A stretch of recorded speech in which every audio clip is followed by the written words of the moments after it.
And Will, you want to suck up to him? Yeah. All right, him here. Time for the crossover. It is the Ravi Lula show. And the guy that his name's on the show is in doing the show today, and he joins us now in the crossover. Hello. Hey, what's going on, boys? Good. How you doing? Oh, I enjoyed sleeping in a little bit this morning, not going to lie. Yeah. That seems not mad about it. How was the Jones Bros? The Jones Bros are great. I'm excited to try this BLT here momentarily. Daryl and Eddie stopped by. They were fantastic. They're doing well. They said to pass along their greetings. Yeah, this is and the smells, as we mentioned when we got here, the smells are impeccable. Happer, are you a big BLT guy? Is that what I'm getting here?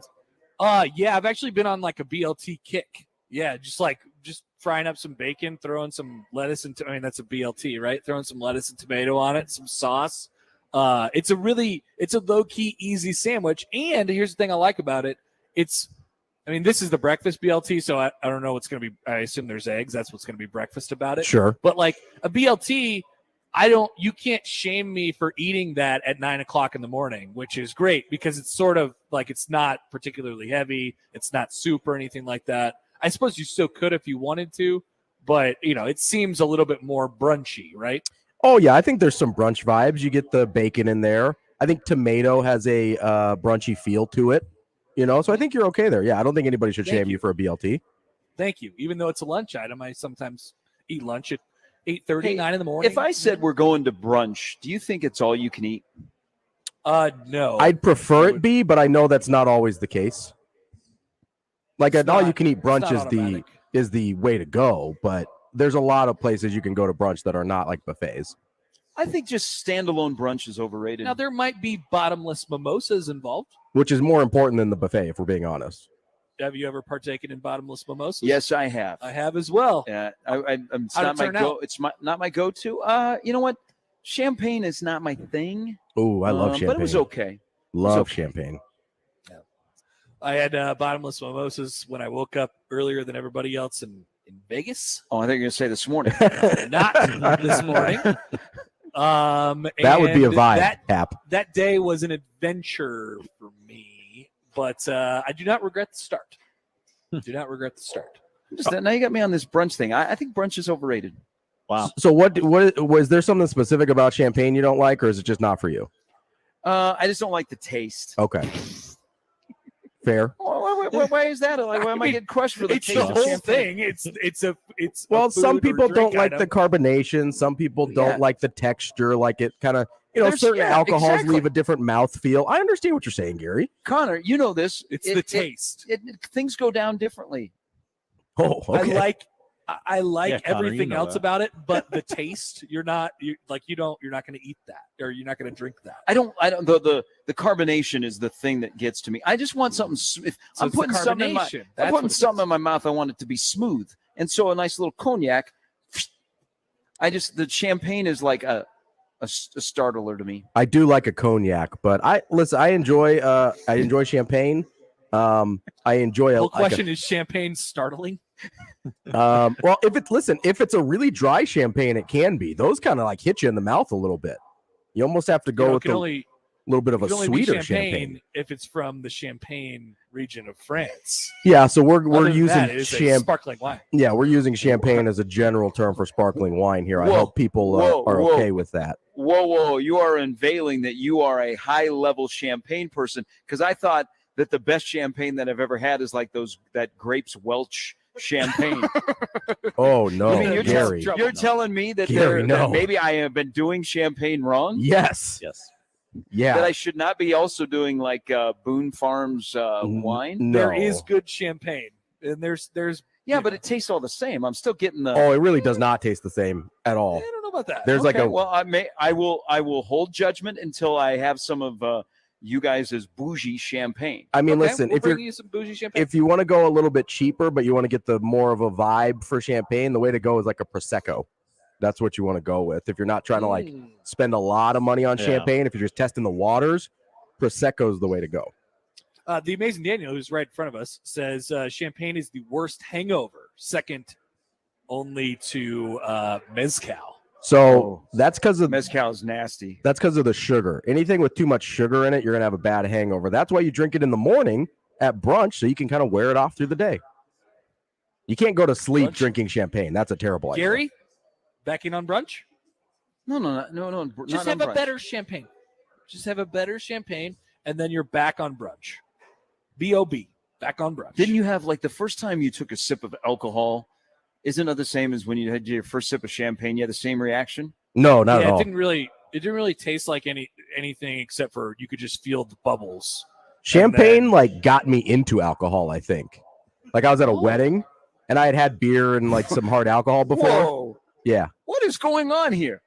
We're like setting the beverage industry back here, I believe, with this discussion. What do you mean? I have champagne got you into alcohol. That's a first. Yeah. Good on you, though. So I had beer before and I'd had some hard liquor and I was like, I don't know if this is for me. And then I was at a wedding and there was obviously champagne there because wedding. And I was like, oh, this is good. There's alcohol that tastes like this. I am in. And so I like drifted towards some of the sweeter things. And then I came back to the beer and some of the hard alcohols. And I was like, oh, alcohol in general, I'm in favor. I think I said Boone's Farm. You know, everybody's journey is different. Yeah, there's different entry points. Yeah. I think your journey to becoming a grown man when it comes to what you sip. Yeah. I've talked about this before. You have a beer journey. Maybe you start at the light beer and then you keep going and you're like, oh wait, craft beer is good. Oh wait, I love and all I can drink is hazy IPAs. And then all of a sudden you come back. It doesn't taste good. You come back to normal stuff anymore. Yeah. I have completed my beer journey. I've gone full circle. I had it all. And guess what I landed on? Just a good old-fashioned Pilsner. I knew right away that I was not going to like Bud Heavy. But there's always a thing in my head because parents are gone when you're like in 7th, 8th grade and you have people over at the house and you have a party. And, there's beer or there's alcohol. And so you sneak it. Yeah, you want to see what's going on. And then you immediately brush your teeth. And then when somebody comes home, you throw the beer can like into the front yard thinking it's in the tree. And the next morning you wake up and nope, it's right in the middle of the yard. And so there's questions to be had. Specific, yeah. And so Dad was like, you want a drink? I was like, yeah. He goes, let's drink. And so I was like, okay. So I'm in 8th grade. And he goes, you want a drink? Let's go. So we went out in the back porch. And here came the Bud Heavy. Yeah. And he goes, we'll just drink. We'll go beer for beer. Rusty. He goes, let's do it. Let's become a man. And I was like, and at that point I was really cocky. I was like, no problem. Come on, Walt. You're not my dad now. You're just Walt drinking with me on the deck. Yeah. Yeah. How'd it go? I hated the taste of Bud Heavy. Yeah. And my dad is just bam, bam, bam. And he's like now getting cocky towards me. He's like, what are you doing? Can't keep up, huh? It's not as good as you think. Nice. He's trying to teach me a lesson. He flipped it. Yeah, and so I've always related Bud Heavy to that experience, and I hated that experience. So maybe since then I've had 3 or 4 Budweisers. Did you question at that point whether you should be drinking as an 8th grader? Well, not really, because I was like, I was competitive, and I was like, he wants to challenge me? Game on. Now, he might, the statute of limitations are over, so the state can't come up to my dad for drinking beers with a kid when he was in 8th grade. But yeah, he tried to teach me a lesson. He goes, hey, you want a drink, don't you? And I was like, yeah, I'm going to be a drinker, Dad. I'm 14 years old. Yeah. He goes, let's go. Sharp. So that's why. At what number? So that's why. Oh, go ahead. Go ahead. No, that's why I don't. That's why, like Budweiser, I can't. You associate it with that experience. What number beer were you like, I've made a mistake? Actually, it was probably like 4 sips. Yeah. He was real early. At that point, he was trying to make a point, and he was like chugging. Oh, yeah. And I'm like, okay, reality hit. I will wait 7 more years until I turn 21. Lesson learned, Dad. What he didn't know is I went to college, and that 7 became 5. Or actually, maybe when I was a senior. But now you're scarred. Now you don't drink Bud Heavy. Diesel. I know. I mean, I save on the calories. I mean, you're not missing a ton. Light now. You're not missing a ton on the Bud Diesel. Does anybody crack just randomly sit down, watch a game, and I used Bud to. Diesel I used to. That was my Bud Heavy was my go-to for Like a couple years in the mid-20s. In my mid-20s, not like the 1920s. In the 20s. Back in the 20s. I did a couple months ago. You went through a Bud Heavy phase? I sat down and I think there were a lot of Cardinals baseball games on, and there's just Bud Heavy ads everywhere. And I was like, you know what? Bud Heavy sounds great. That sounds really good. See, advertising works. It really influenced? does. Yeah. I go through phases where I'm just like, you know what? Let's do some Bud Heavy. I haven't in a while though. I've gone to an easy drinking phase, like it goes down easy. Yeah. Hey, Ravi, Connor doesn't know this, but I saved my political mailings for you today. Today, when I went to the mailbox, there were 6 in my mailbox. Ooh, who do we have today? We have. Whoa! We've got to have a Vargas and a Bacon in there, right? That's a no-brainer. Yes, there is a Tony Vargas. There is a Greg Gonzalez. Okay. There is a Make a Difference, Vote Red. Generally, there is a Kevin Ryan, and I have a Don Bacon. Oh. So the Don Bacon representative rang my doorbell yesterday. It was probably like a 17-year-old girl. She was like, "Hi, I'm Sam, and would you like to learn about Don Bacon?" And I was like, "Well, not particularly," but she was like, "Okay, but you could take this flyer, and if you have any questions, just let me know." I was like, "Thanks for the flyer," and then she left. But I thought that was amazing that she was representing Don Bacon, just handing out flyers person to person. What's worse in the neighborhood? What's worse coming to your door? Somebody trying to convert you to their religion or to their political candidate? She wasn't trying to convert me.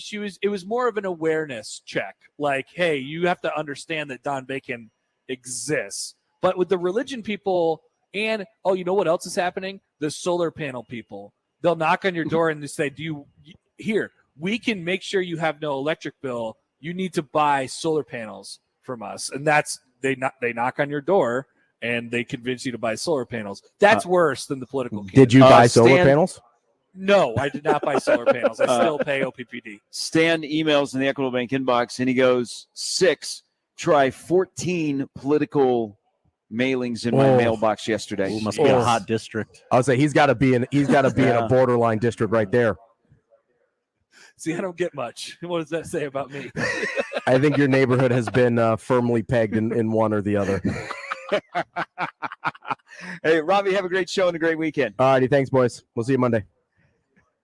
All right. That has been the crossover with Gary and Connor. Coming up next, the Connor Happer Show featuring Ravi Lula and Josh Otson right here on 1620 The Zone. That's the crossover. The Connor Happer Show is next on 1620 The Zone. Now live on Twitch, YouTube, and 1620thezone.com. Simply Safe was named the best home security of 2022 by U.S. News & World Report. But we don't do what we do for the accolades. We do it to protect you and everything you love. Our advanced sensors and HD cameras are powered by 24/7 professional monitoring for faster police response. Visit simplysafe.com/holiday to get 40% off any new system today. Advanced home security, 24/7 professional monitoring for less than $1 a day. There's no safe like Simply Safe. Many people go back to the dealership out of habit or because they think the dealer is the only one who knows how to fix their car. At Omaha Car Care, we offer a better option. We have ASE certified technicians, the technology to service any vehicle, and free loaner cars. The dealer will sell you a package of services. We'll provide the service you want for your car as your trusted partner. I'm Rick Betker, owner of Omaha Car Care, and we'll be along for the ride. Extravaganza! Saturday, 4 games in one day. Starting with men's soccer versus Eastern Illinois at 10:30 at Al Caniglia Field, followed by volleyball versus Oral Roberts at 12:30 at Baxter Arena. Then the Summit League Women's Soccer Championship at 3 o'clock at Al Caniglia Field with a chance to advance to the NCAA tournament. Finally, Omaha Maverick Hockey against 10th-ranked North Dakota at 7:07 at Baxter Arena. Special ticket pricing is available for all 4 events at the Baxter Arena box office or by calling 402-554-6200. I always wanted to learn Spanish, but I never thought I'd have the time. Then I discovered Babbel. Babbel's lessons are fun. They only take like 10 or 15 minutes, and in 3 weeks, presto, you're speaking another language. Like magic. I love that Babbel's lessons aren't just robots talking. They're voiced by native speakers, so you get the pronunciation just right. And they're designed by real language teachers, so you learn how to have real-world conversations, things you'll actually use. 3 weeks. It's incredible. After 3 weeks, I'm on vacation in Paris, having a conversation in French. There's all kinds of ways to learn. Use Babbel's podcasts or games or videos. You can even join live classes with a language teacher. If you want to learn a language, there's no faster, easier, better way than Babbel. Babbel. Babbel. Babbel. Évidemment. Go to Babbel.com to try for free. That's Babbel.com. Babbel.com. John and Josh here for the FanDuel Sportsbook. And listen, I know the NFL season's halfway done already, but it's still a great time to download America's #1 sportsbook, the FanDuel Sportsbook app, because right now new customers get a no-sweat first bet up to $1,000. And all you have to do is just sign up with our promo code 1620. Keep an eye on the line this week between the Bills and the Jets. Right now it's hovering around 10. I think the Jets got a shot in this one. John, that is the one that I was looking at as well. Who could have seen this coming at this point in the season? Sign up today with our promo code 1620 and take advantage of that no-sweat first bet, and then look at all of the other options that they have, whether it's pro football, college football, the NBA, and more. That is the FanDuel Sportsbook promo code 1620. 21 plus, present in Iowa. First online real money wager only. Refund is issued as non-withdrawable free bets that expire in 14 days. Restrictions do apply. See terms at sportsbook.fanduel.com. Gambling problem? Call 1-800-BETS-OFF. With Black Friday savings at the Home Depot, you'll find top brand kitchen appliances with innovative features that can do more, so your holidays can be more. Ovens with built-in air fryers for baking the perfect cookies. Dishwashers with smart tech to clean everything from bakeware to festive mugs, and high-capacity refrigerators to keep leftovers fresh. Shop Black Friday savings and get up to 30% off, plus instantly save up to $750 on select GE kitchen packages at the Home Depot. How doers get more done. Offer valid November 2nd through November 30th. U.S. only. See store or online for details. Welcome to the After Hours Lounge on 1620 The Zone. He looked like he was running in slow motion during that open field run. He's a strider. So would that equate to him being a slightly more athletic Ben Roethlisberger? What's happening with him running the ball? Because they're taking the DBs and secondary downfield. Catch After Hours 6 to 8 Monday through Friday, or as the sports schedule allows. Brought to you by Iowa Western Community College and Payne West on 1620 The Zone. It's the Connor Happer Show with Connor Happer and Josh Otson. Let's get ready to rumble. Licensing of the phrase "let's get ready to rumble" just over the last 7+ years internationally is grossed approximately close to $400 million in retail sales. Really? You guys look like, what do they look like, Jimmy? Dorks. They look like a couple of dorks. On 1620, The Zone. Welcome in to the Connor Happer Show here on 1620 The Zone. Connor Happer's not here. He was doing the morning show, and unlike me, is not a marathon man that can go 8 hours in a row. So I decided to help him out, fill in for him today on his show. Ravi Lula. Very brave of you. Well, I don't like to throw the term hero around, but if somebody else were to, I probably wouldn't say no. Okay. Well, tomorrow is Military Appreciation Day, so we'll hold off. Yeah, we'll go right up to hero without going over. Heroic. I'm not a hero. My acts are often heroic, though. Perfect. Perfect compromise. I think that's walking the line correctly. No, I mean, if tomorrow's Military Appreciation Day, today is probably Radio Host Appreciation Day, right? Like that seems right. It should be. We should have at least one holiday. I would think so. That's Josh Otson. He's always here, and if he wasn't, I wouldn't be, because I need him. It's fair. We have a good show for you here today. Our typical Friday guests, Bryan Munson from Husker Online. Got some recruiting questions for him. Brian Christopherson from Husker 24/7. We'll talk about Minnesota and probably a little bit about how yesterday was kind of a weird day. Very weird. And our friend Steven Montgomery Sipple from Husker Online. We'll probably also talk with Sip about how yesterday was a weird day that kind of got kicked off with our conversation yesterday morning with Sip, if we're being honest. That kind of put things in motion for a pretty strange day. Kind of went off the rails there. I You don't know gotta what be happened. careful here when you say there's going to be a new head coach today. Also, as always, we've got the odd news coming up and the top 5. Do we have a topic on the top 5? Still working on it? Still working on it. Okay. Still tinkering. Narrowing Narrowing down the options. Tinker Tailor Soldier Spy. Top 5 alcohols, maybe? I don't know. Ooh, top 5 morning alcohols. Morning alcohols. Yeah, like alcohols you don't feel bad about drinking yeah. in the morning. Okay. Because there's certain times where drinking in the morning is viewed as acceptable, right? Sure. In general, not. Most people are like, hey, let's let that thing switch to PM before we start cracking things open here. But there are occasions, and I think certain alcohols that lend themselves to morning drinks. So maybe that's worth exploring. I don't know how many there are. I don't know if there's 5, but maybe worth looking into. We'll do a Google here. We'll see. Best morning cocktails. 9 new drinks to try. Ooh, there's a 9? 43 best brunch cocktails. Oh my gosh, there's so many more than 5. Okay. Maybe you're onto something there. We'll do the top 5. It may or may not be about morning alcohols. If it's not, I'm probably going to bring it up again later, just for funsies. Tomorrow's an 11 a.m. game. Yeah, that's one of the occasions. Yeah, that's one of the occasions. I would actually say anything. Even a 2:30 kick allows for morning drinking. Yeah, absolutely. Because you get there early. You can't get there like at 1:30 and expect to get there in time. No. So you get down there early. You're probably down there by 10 or 11. You have a couple drinks as you get the tailgate, or you pregame a little bit there. So sporting events are absolutely on the list of acceptable times to drink in the morning. Brunch, for sure, obviously. Holidays, I think. Yeah. Holidays, it's acceptable to drink in the morning. You crack open a little bottle of wine on a Christmas or Thanksgiving. A true vacation. Yes. Oh, absolutely. Yeah. Like if you are out of town for the sole purpose of vacationing, all drinking rules are off the table. There are no drinking rules on vacation, except that you should. Assuming you don't have any sort of medical condition. Sure. Obviously. You like to put the caveat out there a little bit. But yeah, there's acceptable morning drinking occasions. And I think we should celebrate those more. Maybe this should be Morning Drinking Occasion Appreciation Day.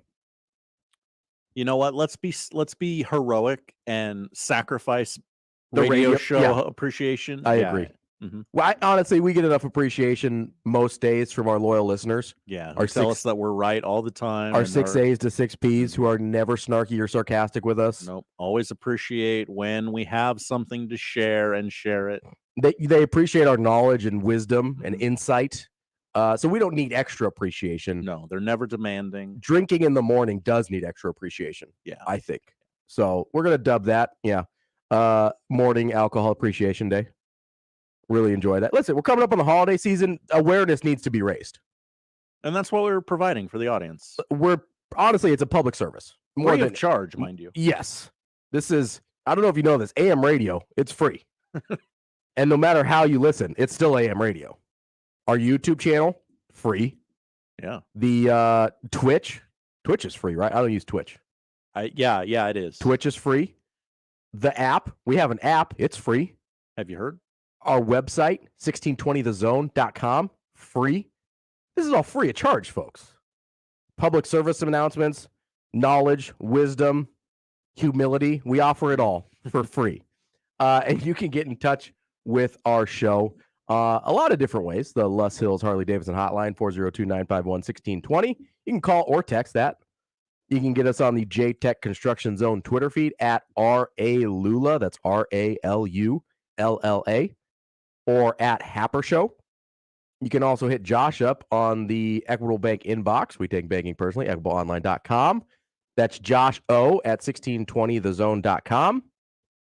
And this setting up of the show was brought to you by the Rooferees at John Higgins Weather Guard. That's the lineup, and they power that lineup. As I mentioned, lot of good stuff here today. What I want to start with, though, well, a half hour into the show, what I want to start with. Yesterday was really weird, Josh.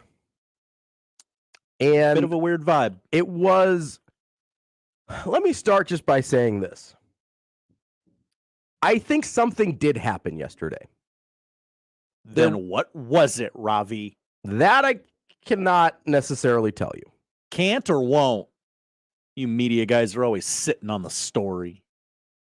In this case, maybe. Oh, sorry. Thought I was being a good teammate. That's like you threw the alley-oop, but you forgot I can't dunk. You're like, oh, alley-oop to my 5'9" Indian guy. That's not going to work. No, I think something did happen. There was too much smoke yesterday for something not to have happened. And generally, these things aren't invented out of midair. Okay? Yeah, nobody got bored yesterday and was like, you know what? Let's set something on fire. That's not what happened. I don't think. Okay? This is all, I'm going to put this under the umbrella of hypotheticals and speculation. Ooh. Because I'm not a journalist, right? I don't report things. I also don't deport things, which is what I almost said. Not what I do here. I'm not a reporter. I'm not a journalist. I don't cultivate sources and things like that and gather information. Other people do that, and that's their job. I just hear things. Because when you do what we do, sometimes you just hear things. And it seems like something happened yesterday. I don't know that for sure. I don't have any inside information or sources or anything like that. But based on the way the information that we had kind of trickled out, it seems like something was going on, right? Whether it was a Board of Regents meeting, whether Trev was talking to somebody, all of this started somewhere.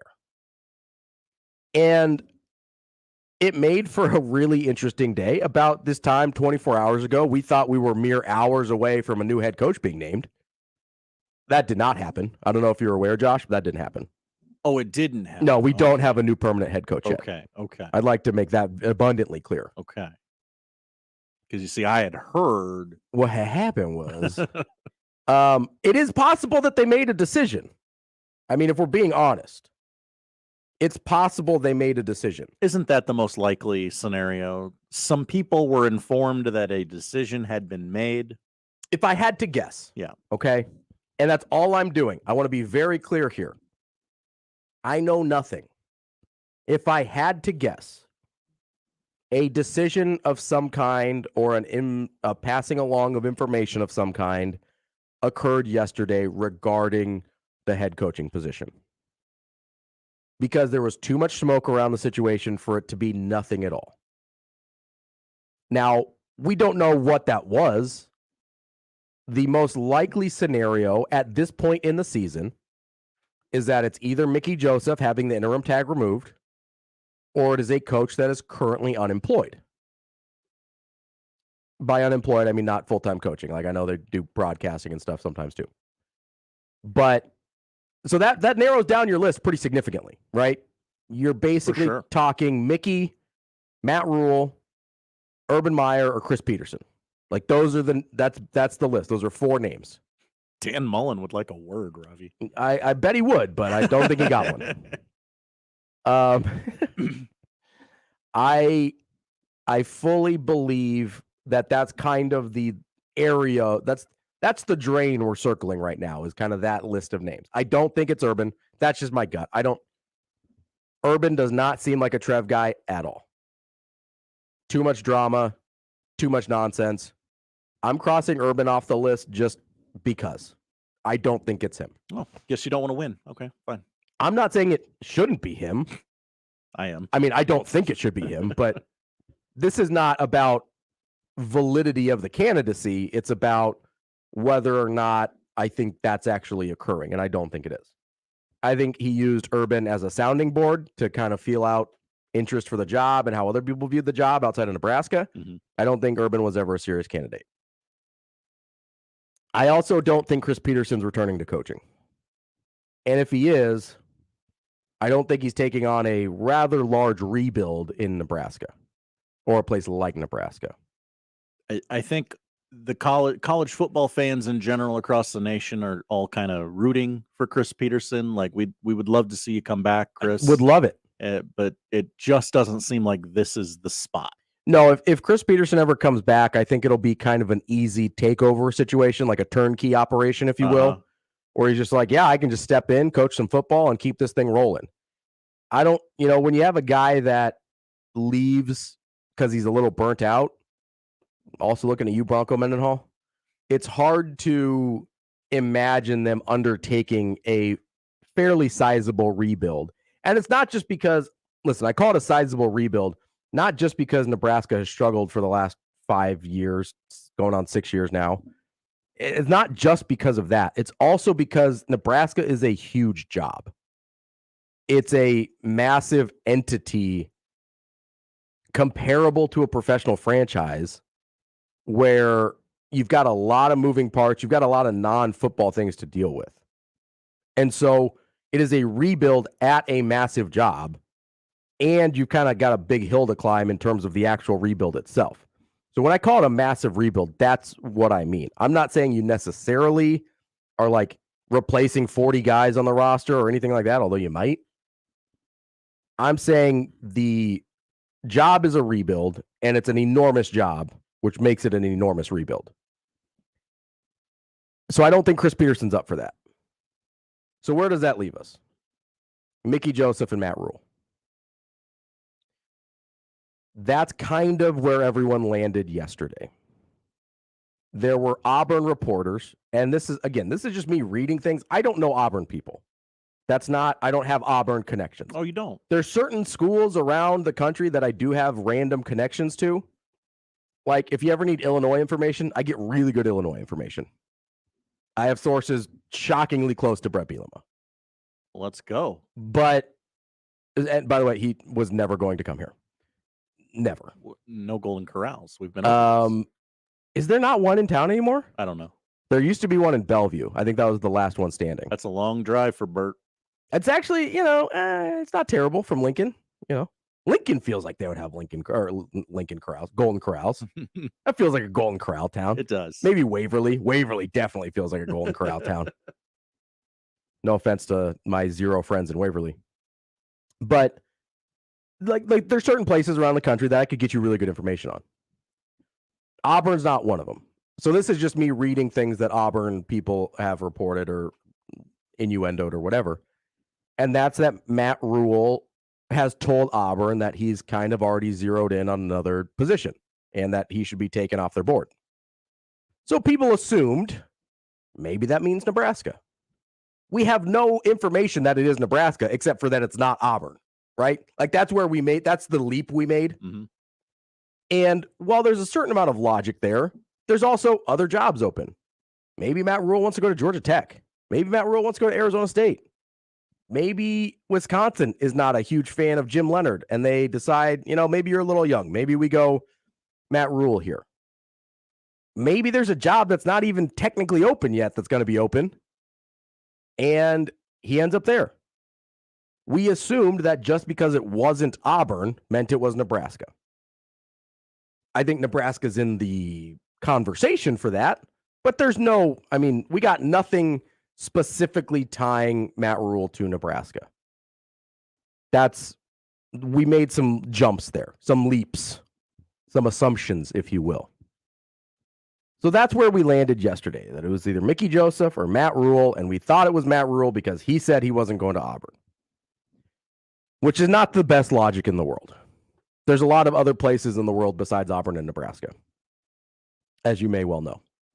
No. Yeah, you travel a lot with Iowa Western. I do. Have you ever been to a place that wasn't Auburn or Nebraska? I have, yes. Several, in fact? Yes, okay, several, so proof of concept right there. A lot of places in the world that are not Auburn or Nebraska. I actually think there was a point yesterday where it seemed like we were leaning pretty heavy towards Matt Rule. I actually think this is Mickey. That's just the vibe that I get. I don't have any information. I think if it was going to be someone else and a decision had been made yesterday, which I think some sort of decision was made yesterday, I would guess you'd have to get that out sooner rather than later to not have it be embarrassing for Mickey. because I think they respect, like, whether they want Mickey Joseph to be their coach or not, their head coach or not, I think they respect him enough to let him know if he wasn't. Yeah, you can't make the guy look like a fool. Like, oh my gosh, this whole thing was moving underneath your feet and you didn't realize it. Oh my gosh, what an idiot. Yeah, like that's the worst way to go about doing something when you respect somebody. Like there's certain people that you're like, I don't really care, like whatever. Like if Scott Frost was still here and you were looking for a head coach and it came out, you probably don't care that it looks bad, that you kind of are moving on because Scott Frost has embarrassed Nebraska more than you could ever embarrass Scott Frost. So you probably wouldn't mind as much in that situation. But Mickey Joseph has earned the amount of respect to not do that to him. And if it wasn't him and they did tell him, I imagine that would have gotten out.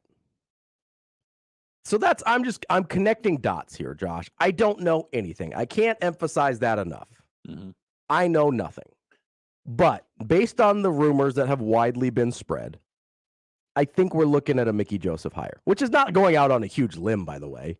This was like 50-50 that it was going to be Mickey anyway. But that's, I think, the 50% we're landing on. That the way this has gone down, the way Mickey's acting, the way recruits are acting in response to Mickey, kind of some of the stories we're hearing about how Mickey is interacting with recruits, it makes it seem like it's going to be Mickey. And listen, if it were me, if I were Trev, I'd want to get that information out there sooner rather than later. Because I said this yesterday, I don't want to make that announcement after they lose to Michigan like 56-0. Yeah, you can't do it then. That's an awkward vibe. You can't sit on it for 2 weeks. Or 3 more weeks, because then like they're staring at a 6-game losing streak here. Yeah. Right? And if you're, as much as people like Mickey, if you're staring at a 6-game losing streak, you still haven't beat Iowa, you still haven't beat Wisconsin, you got blown out by Michigan, you still haven't beat Minnesota, that becomes a tougher sell all of a sudden. Absolutely. Whereas now you can kind of just let some of the pressure out of the balloon so it doesn't pop. Just let some of that pressure out. You know, you're probably not going to hear anything today. I mean, you're not going to hear it the day before a game. But if it is Mickey, I wouldn't be surprised if you hear it pretty soon after the Minnesota game. Like, I'd be shocked if it's Mickey and you don't hear it before Michigan. Because I think the optics of that are going to be really, really bad. And maybe Trev doesn't care. Like, if we've learned anything about Trev, it's that he might not care about the optics of a situation. Mm-hmm. But if it were me, I think if it's Mickey, you have to name him before Michigan. Michigan is going to be a bloodbath. We're talking like Red Wedding level of massacre here at Michigan. Like, I listen, I'm usually not that big of a downer. Well, some people might disagree, but I don't think I'm that pessimistic about things. I predicted them to beat Illinois last week, which was dumb. Because I was like, I don't think they're going to beat Illinois all week. And I was like, you know what? Go Nebraska, GBR. I can't even envision a scenario in which Nebraska is competitive against Michigan. I can't do it. Like, I can't. Usually you can talk yourself into like, well, if this happens and this happens and then this and this and this happens. If 5 things go perfect, it's how you convince yourself that you're going to win a 16 parlay. You're like, yeah, if I do with 4 underdogs in there, you're like, yeah, if I do this, this, this, and this, and it's fine and whatever, and you know, it's going to be okay. I can't get myself there with Nebraska, Michigan. Mm-hmm. I think we're looking at something really, really ugly here. So if it's Mickey, you got to get it out there before Michigan. That's just a practicality standpoint. Yeah, it's just going to be a real tough sell. Yeah, because I mean, listen, you're not going to be favored in any of those games. You're going to be a dog, obviously, to Michigan. You're a dog to Minnesota. You're going to be a dog to Wisconsin. You're going to be a dog to Iowa. So you're not favored to win any of those games. Like, the most likely scenario is that they end up 3-9 and on a 6-game losing streak. Really hard to retain a guy from a optic standpoint on that kind of a run. You could do this Tuesday morning during Mickey's regular media meeting. See, I think it would come out Monday, and then you do the Tuesday presser. Sure, yeah. And then Trev comes in and he says, next year starts today. Or something like that. Yes, and that way you just everything that happens after that is wiped away. Doesn't matter. Yep, it doesn't matter. And also, it kind of Gives you a pass. Gives you a little bit of gives pass. you a pass on whatever happens, just like ahead of the Oklahoma game, where, hey, it doesn't matter what happens in the Oklahoma game because we're excited about the Oklahoma game. Yes. And, hey, it doesn't matter what happens against Michigan because we got our head coach now. Yes. And, you shift focus a little bit from, hey, we've got to finish out this year strong to, hey, we've got to get off and running for next year. Not that they would mail it in. I'm not saying that, but you can change the optics of how people view the end of the season. Just like they did, frankly, last year. It's the bizarro version of what happened last year with Frost, where you announce he's coming back with a few games left. And so people didn't really care that he was just going to lose those games, right? It was set in stone. It was done. And you moved on. It didn't matter. So you could do the bizarro version of that with Mickey, where you want to keep him. And it doesn't matter if he loses the games or not. If you don't retain him before that and the losses start piling up and you have a blowout against Michigan, it starts to get pretty sketchy there. So that's what I think is going to happen. Just based on, honestly, the schedule more than anything. The fact that I think something happened yesterday, and looking at the schedule, if it is Mickey, I think it has to be early next week. You can't go into Michigan with that hanging over his head, because it's gonna be bad. Don't let your children watch the Michigan game. It's going to be explicit. That's what I think happened yesterday. I think that's where the weirdness all stemmed from. And moving forward later today, and we're going to talk to Bryan Munson here about some recruiting in the coming up at 11 o'clock. I want to address, because I've been pretty vocal that I didn't think Mickey should be the guy. And I think people assume that I don't like Mickey, and that's not the case. I actually really like Mickey. But I want to address some of the concerns that I have so people understand where I'm coming from about a Mickey Joseph hiring and kind of my hesitations on him as a head coach. I know I've said it's about head coaching experience, but what does that mean? What are the things that I think he could have other candidates bring to the table with head coaching experience that I'm concerned about with Mickey? We'll get to that coming up here in a little bit. And like I said, we're going to talk to Bryan Munson at 11 o'clock on the Connor Happer Show on 1620 The Zone. Live from the Host Coffee Studio, this is 1620 The Zone. Hi, this is Doug Nodgaard with Equitable Bank. Great service never goes out of style. When the digital age dawned, many said computers would be able to handle many of the interactions that used to take a person. Boy, were they wrong. How many times have you called your bank and gotten a recording to press 1 or 2? Not at Equitable. Not only does Equitable answer your call in the first ring, it's answered by a human being. That's because Equitable Bank values its customers. Equitable Bank, we take banking personally. Member FDIC. The big box stores have a secret. When you walk out the door with a new purchase, that's where the service ends. At Ty's Outdoor Power and Service, you get great deals on brands like Hustler, Toro, Honda, and Steel. Plus, you get a dedicated, experienced service center. With annual maintenance and repairs, your equipment will last longer and perform when you need it most. See us in Lincoln, Omaha, or Gretna and get 10% off your residential service. Visit TysOutdoorPower.com, promo code radio, or mention radio to redeem. Get a full breakdown of what went right and what went wrong immediately after every Nebraska game with Big Red Overreaction. Presented by Equitable Bank. We take banking personally. And by Coors Light, keeping Nebraska chill. Also brought to you by Burton AC Heating, Plumbing, and more. Join the show immediately after the game and sound off with the good, the bad, and the ugly. Big Red Overreaction on 101.9 The Keg and 1620 The Zone. Duck Defense Midwest makes your home healthier and improves the life of your HVAC system. So improve the health of your home and everyone in it. Go to cleanairradio.com for a special duct cleaning offer for Zone listeners. That's cleanairradio.com.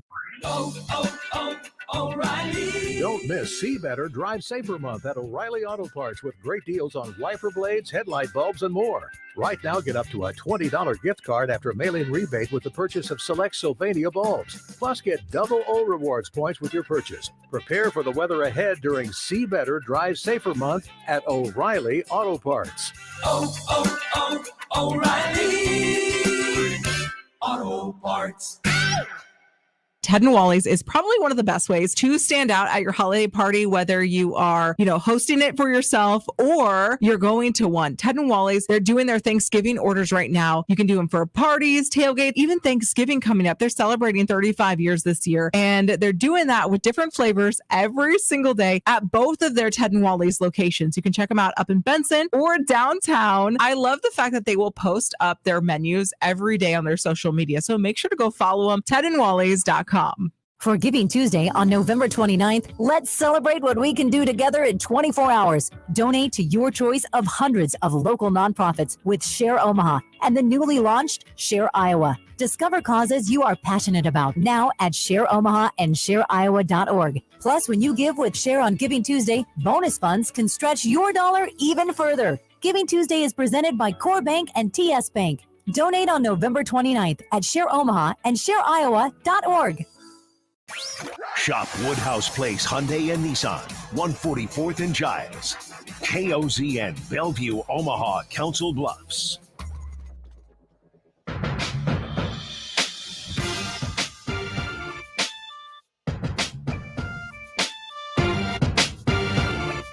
Welcome back to the Connor Happer Show here on 1620 The Zone. Ravi Lula in for Connor Happer. And we are getting you going here on a Football Friday. Josh Otson here with me. We've been talking about the weirdness of yesterday. And I think rightfully so. It was a weird day. It was a strange day. But it was kind of a fun day. Let's be honest here. Let's be real with ourselves. We kind of enjoyed it yesterday, didn't we? There was a buzz in the air that was kind of fun. Like, ooh, something might happen. Today might be one of those days you remember for a while. Like there's been a lot of, because we're at 50 some days of the coaching search now. Yeah. And for 49 out of those 50, nothing has happened. Not a thing. We've known nothing at all. Trev runs a tight ship. Which I love and hate at the same time. Mm-hmm. Love it because, it's probably a better way to run an operation. Hate it because I need nuggets. Just need some nuggets, Just give me a little nugget. So yeah, it was a fun day, even though it was a weird day. And we got some interaction here on the JTech Construction Zone Twitter feed at RA Lula at Happer Show. A couple people have said that why are we taking coaches that are currently at schools or at coaching jobs off the board? It's a cutthroat business. Why are we just assuming they wouldn't do that? And it's a fair question. That comes from Clark. It's a fair question. It is. The reason I'm assuming it is because it just hasn't happened. Like, the only one I can think of at all was Bobby Petrino bailing on the Falcons to go back to college. Yeah. That's the only one I can think of. I don't know that I might be wrong, but off the top of my head, I don't know that it's ever happened college to college. And it's a little different going pro to college because you just assume you're never going back there, right? Like if you're Bobby Petrino, it didn't work, you're not going back. I don't know that it's ever happened college to college like that. And generally, if it does, it's, hey, I'm not going to coach the bowl game because You're not talking about a third of the season left. Yeah. I don't know that that's ever happened. So, Clark, that's why I'm taking current coaches off the board. If a decision was made yesterday, that's why I'm taking current coaches off the board. Because I don't think they would say yes enough for a decision to be made yesterday with a third of their season left. I just don't. And I could be wrong, but that's where I landed personally. Hope that helps explain my thinking a little bit here. Don tweets in, Budweiser in the morning, Budweiser in the afternoon, Budweiser in the evening. Oh, hell yeah. Big Bud heavy guy there. Okay. Amazing Daniel, going back to our when is it appropriate to drink in the mornings? Weddings. Says weddings on the list. Oh, yeah. Yeah, I think that's totally appropriate. You have festivities that start pretty early a lot of times on wedding days. Yeah. And yeah, totally appropriate to drink throughout the day on a wedding day. So that's a really good call there, Daniel. What about your birthday? How do you feel about birthday drinking? I had thought of that, and I think that's acceptable up to a certain age. Ooh, what's the age? You know, I was going to ask. What's the age? Yeah. I have a number in my head, but I don't know. My number is 25. Oh, I okay. believe a lot of other people's numbers would be 30. Yep, 30 was my number. I think 30 is the last day that it's probably appropriate to drink on your birthday. Yeah. In the morning. You should always drink on your birthday after noon. Absolutely. In the morning, you probably don't want to be in your 30s unless it's a weekend. Weekends, or if you're on vacation, if you're a vacation birthday person. Yeah. You know, you have to, but you need a co-reason to drink in the morning, not just, hey, it's my birthday, we're starting early. I think that's fair. I'm usually a low key early in the day birthday person. I don't want to start too early. You know, gotta pace yourself. You gotta pace yourself a little bit. It's a marathon, not a sprint. That's the trick with drinking in the morning, is it can get away from you in a hurry. Can't drink all day if I don't start in the morning, Ravi. We're counting St. Patrick's Day as a holiday, right? Yeah, because people drink early on St. Patrick's Day. Yeah, that's a good one. First thing in the morning. I don't. I'm not a big St. Patrick's Day person. I'm not either. I'm not Irish, so that's. Oh, Tom, terrific tweet here. Airports. There's no time zone in airports. You're 100% correct, Tom. Thank you. That was a terrible oversight on my part. If you are in an airport, you can drink whenever, whatever, and however much you want. And you're 100% correct, Tom. That's a very good call. I can't believe we missed it. Airport drinking is always acceptable. That's very important to note. Tom, that was a heroic tweet from Tom. In our morning Drinking Awareness Appreciation Day, Tom doing the Lord's work there. Just got a call from a guy, and I've seen it on Twitter as well. People who work overnight. You get off work. Ooh, okay. So here's my other question. That does kind of shift your that's perspective of what the day is. Yes. So that's not really your morning, it's your night. Right. Here's my question. When does morning start? Oh. When does the night end? Yes, because most bars are open till 2, Yeah. which technically in the morning, right? But 6. I was gonna say 5. 5, yeah. I was going back and forth between 5 and 6. I think you can drink through the 4 o'clock hour and it still be night. Yeah. I think you need to stop at 5. 5 feels like the morning. Yeah. I think you have to stop at 5. I'm glad we're figuring these things out. It's important These work. are important rules. Important work we're doing here. We also have been corrected on the Golden Corrals. Oh. There is one in Bellevue. Okay. There's also one on 72nd, I'm told, way up north by Sorensen. That's right. There is. So I think there used to be, maybe I'm thinking of the one on 72nd and Sorensen. I think that's right. But yeah, we've got some really good stuff on the JTech Construction Zone Twitter feed today. If you want to join the show, at R.A. Lula, at Happer Show. You can also call us on the Lus Hills Harley Davidson hotline, 402-951-1620, or email Josh at josho at 1620thezone.com on the Equitable Bank inbox. All right, coming up next, we're going to talk to our friend Bryan Munson from Husker Online. Ask him some recruiting questions right here on the Connor Happer Show on 1620 The Zone. Previously on Unsportsmanlike Conduct. Do you guys do the king-size candy bars, or you cheap? Well, first of all, the cheap way is the way you're supposed to go. Wow. Oh, so you guys do the king-size? Yes. That's awesome. I'm happy to hear that you guys give away king-size bars. That's good. That is good, John. That's not good. First of all, it's encouraging obesity and tooth decay. Brush your teeth. Secondly, give them toothbrushes. Don't do that. Money. Unsportsmanlike Conduct with John Bishop and Josh Peterson. Weekdays 2 to 6 on 1620 The Zone. Your Omaha area forecast from a Godfather's Pizza Weather Center and KETV Newswatch 7 on 1620 The Zone. Wet and chilly weather Friday with rain expected throughout the morning. Showers become more spotty in the afternoon with a north breeze gusting 20 to 25 miles per hour. Highs will only top out in the low 40s. More showers expected overnight, then changing to wet snow after midnight. 1 to 3 inches of slushy accumulation possible in the metro by Saturday morning.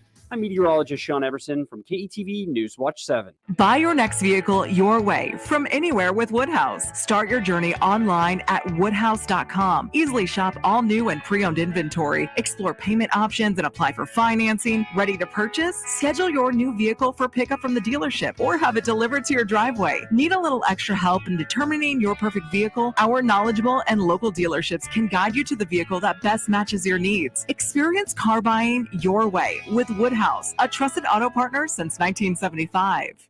Simply Safe was named the best home security of 2022 by U.S. News and World Report. But we don't do what we do for the accolades. We do it to protect you and everything you love. Our advanced sensors and HD cameras are powered by 24/7 professional monitoring for faster police response. Visit simplysafe.com/holiday to get 40% off any new system today. Advanced home security, 24/7 professional monitoring for less than $1 a day. There's no safe like Simply Safe.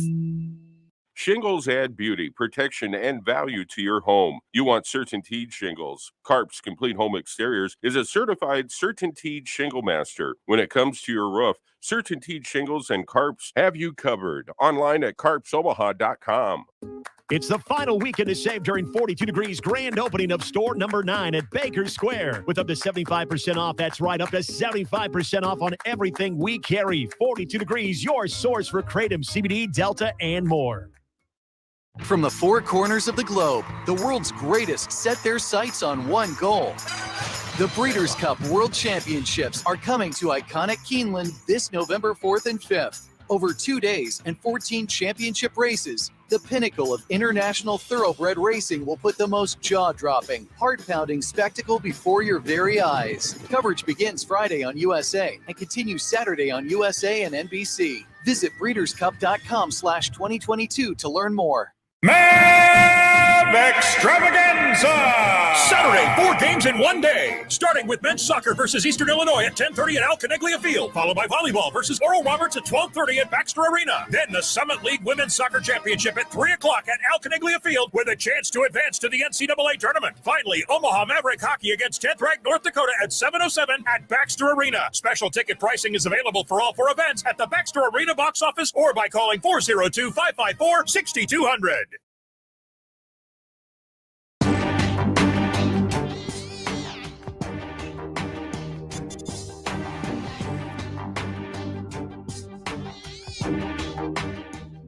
Welcome back to the Connor Happer Show. I'm not Connor Happer. I'm Ravi Lula. Josh Otson here with us as well. And we are joined now by our friend Bryan Munson from HuskerOnline.com. Brian, how you doing today? I'm doing well. About yourself, my man? You got the controls. You got the comm today, huh? I do. Yeah, I can't believe they ever let me do this alone. It seems crazy. I can't, it's amazing the studio hasn't burned down yet. If they only knew how close you had this thing teetering on chaos.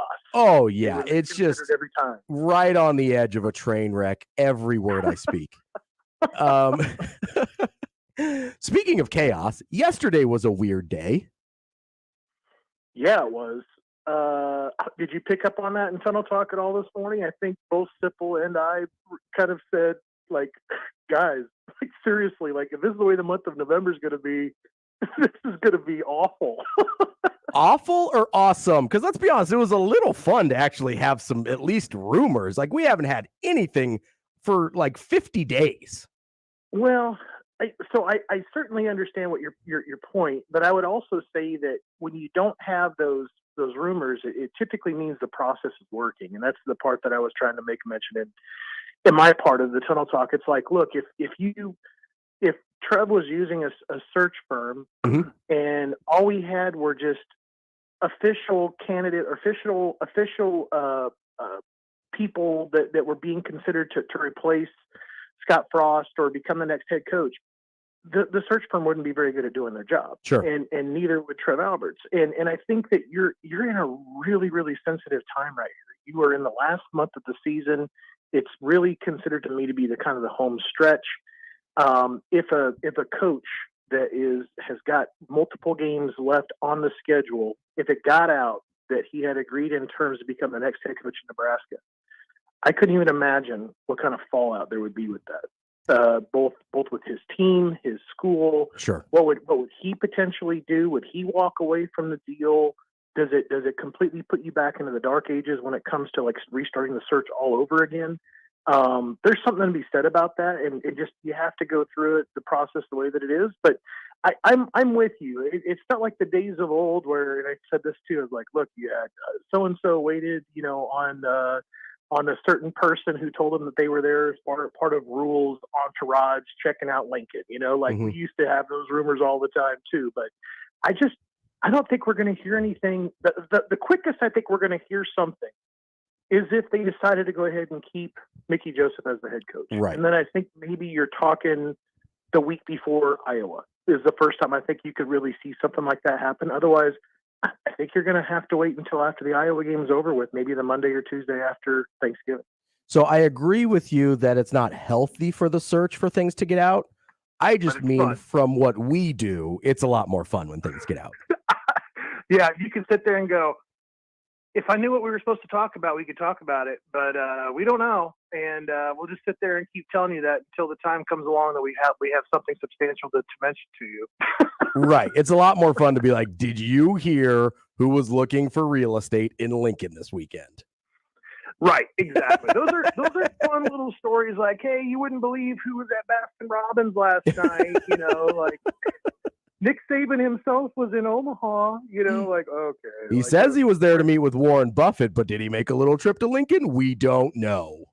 Oh, yeah. And then the flights from Oxford, Mississippi that were back in October, too, was just like, oh, come on, guys, please. Like, this isn't going to be happening quite yet, right? And that was basically the start of it. It was just kind of like, okay, we're opening Pandora's box for the next month and a half. Here we go.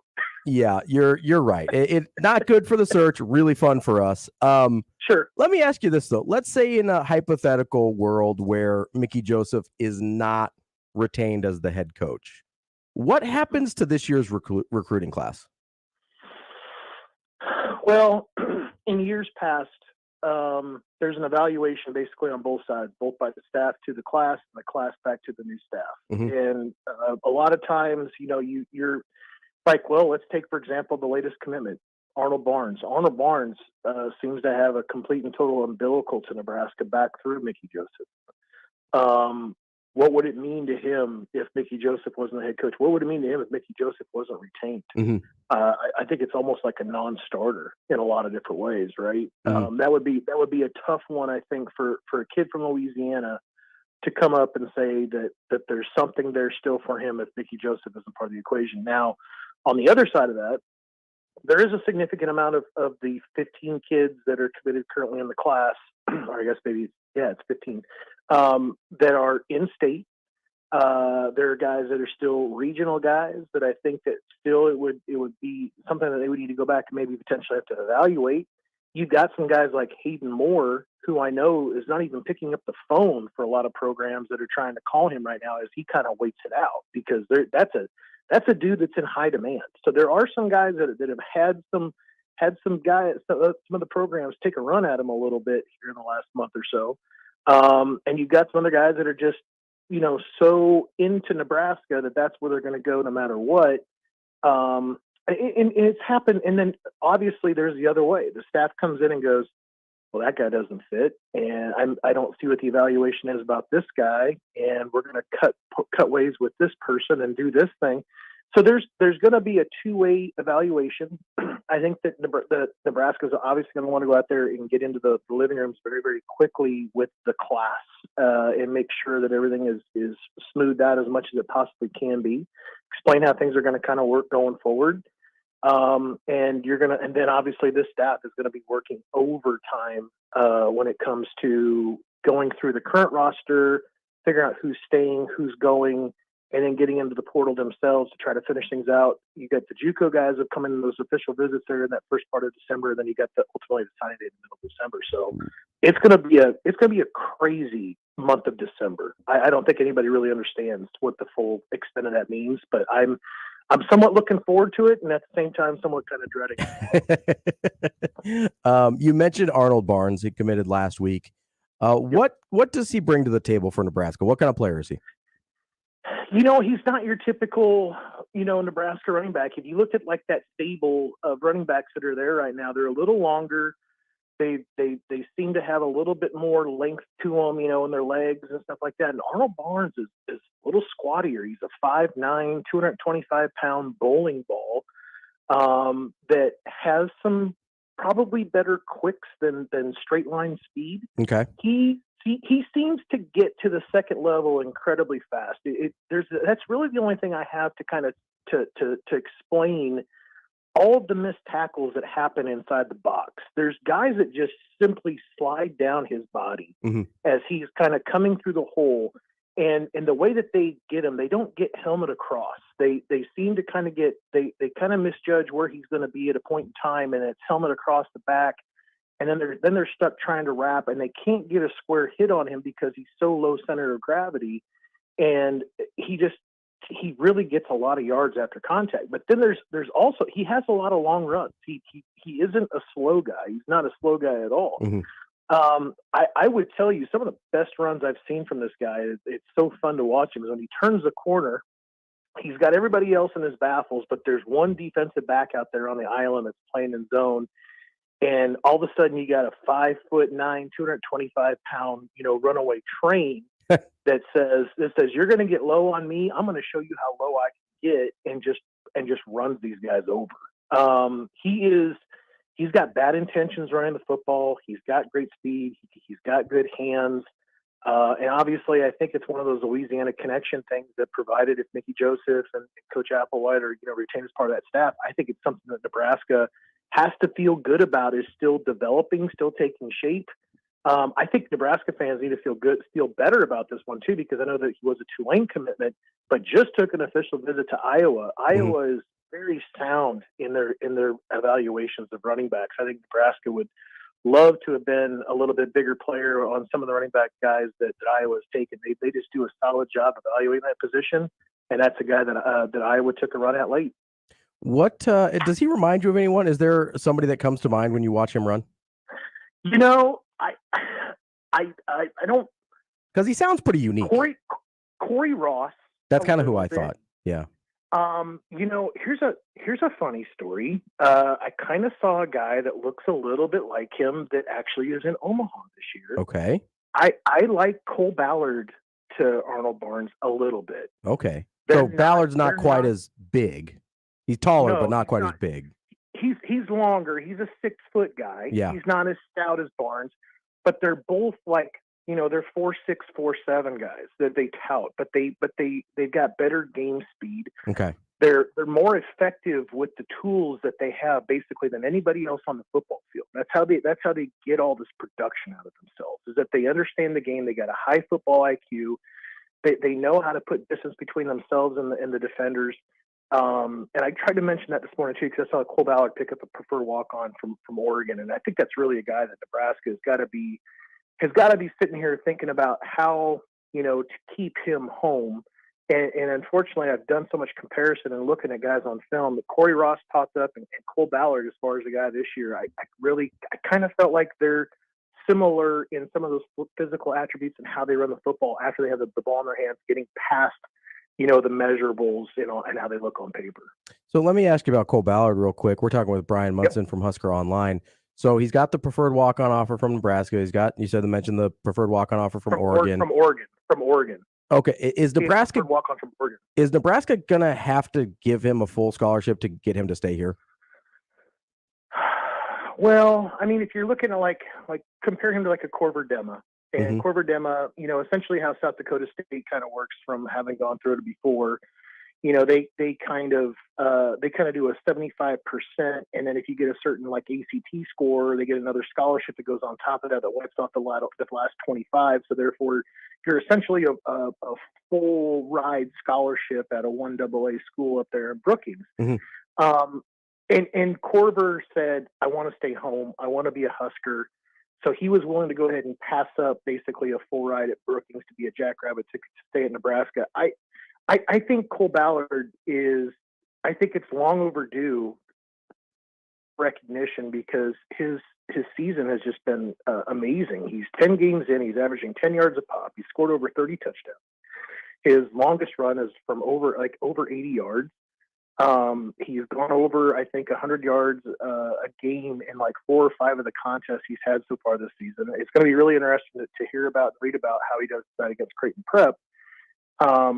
I think it's going to get more and more difficult, but I think it's one of those things that Nebraska's kind of at that point when it comes to in-state guys, with maybe the exception of like a Mason Goldman, that they just don't know how things need to be treated quite yet because they don't have a lot of clarification on the staff and how things are going to kind of work from here on out. They've been very selective. They're getting more selective with the preferred walk-on program too. As you could see, like 2 years ago, it was a little bit more, a little bit more wide open. They dialed it back a notch last season. You know, Dema picks up an early one because he's put in a pressure situation by South Dakota State. I don't know. I think Cole is the kind of guy that's not going to be afraid of betting on himself. I don't think that, from talking to him, I don't think he's the kind of guy that's going to back down from a challenge. And I think that there is certainly a lot of Husker blood running through his veins, and he'll be actually in Lincoln this weekend as well as an unofficial visitor. So I don't know if they're going to need to offer him, but he's going to have to see the bigger picture and have to see a path to potentially getting to a scholarship. I think that's going to be the bigger part of it all. You mentioned the visitors this weekend. I know last weekend was a huge visitor weekend. I got 5 offers out. This weekend, What does the visitor situation look like? Yeah, 5 offers last week was right about the spot where I said. That's right where you told us, yeah. 6. Yeah, said 4 to 6. I think it's 2 to 3 this week. Really focusing more so on the 2024 guys that are coming in, that are non-offered guys.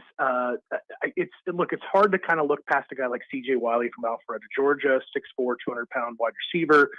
You got some regional guys coming in, though, and these guys are really pretty interesting. Jude James from St. Louis, another 6'4", 200-pound wide receiver. You got Riley Sunrum coming in from Kidron, North Dakota. He's got some nice offers.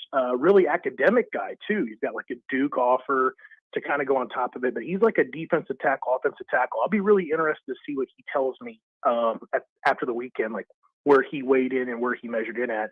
But Coy Parrish from Minnesota has a Minnesota offer. He's from Esco, Minnesota, Lincoln Secondary. He's a 6'1", 185-pound safety. I think he's a really interesting guy to kind of watch. And then Harry Caskey, I will tell you this. This is the quarterback from Ogallala. Okay. And I think Nebraska is evaluating him a little differently. I think that they see him potentially as a quarterback and potentially as a wide receiver, potentially as a defender, maybe as an inside linebacker, or maybe as an edge guy. He's 6'4", 215, great athlete. Dad played for the Huskers in the 90s.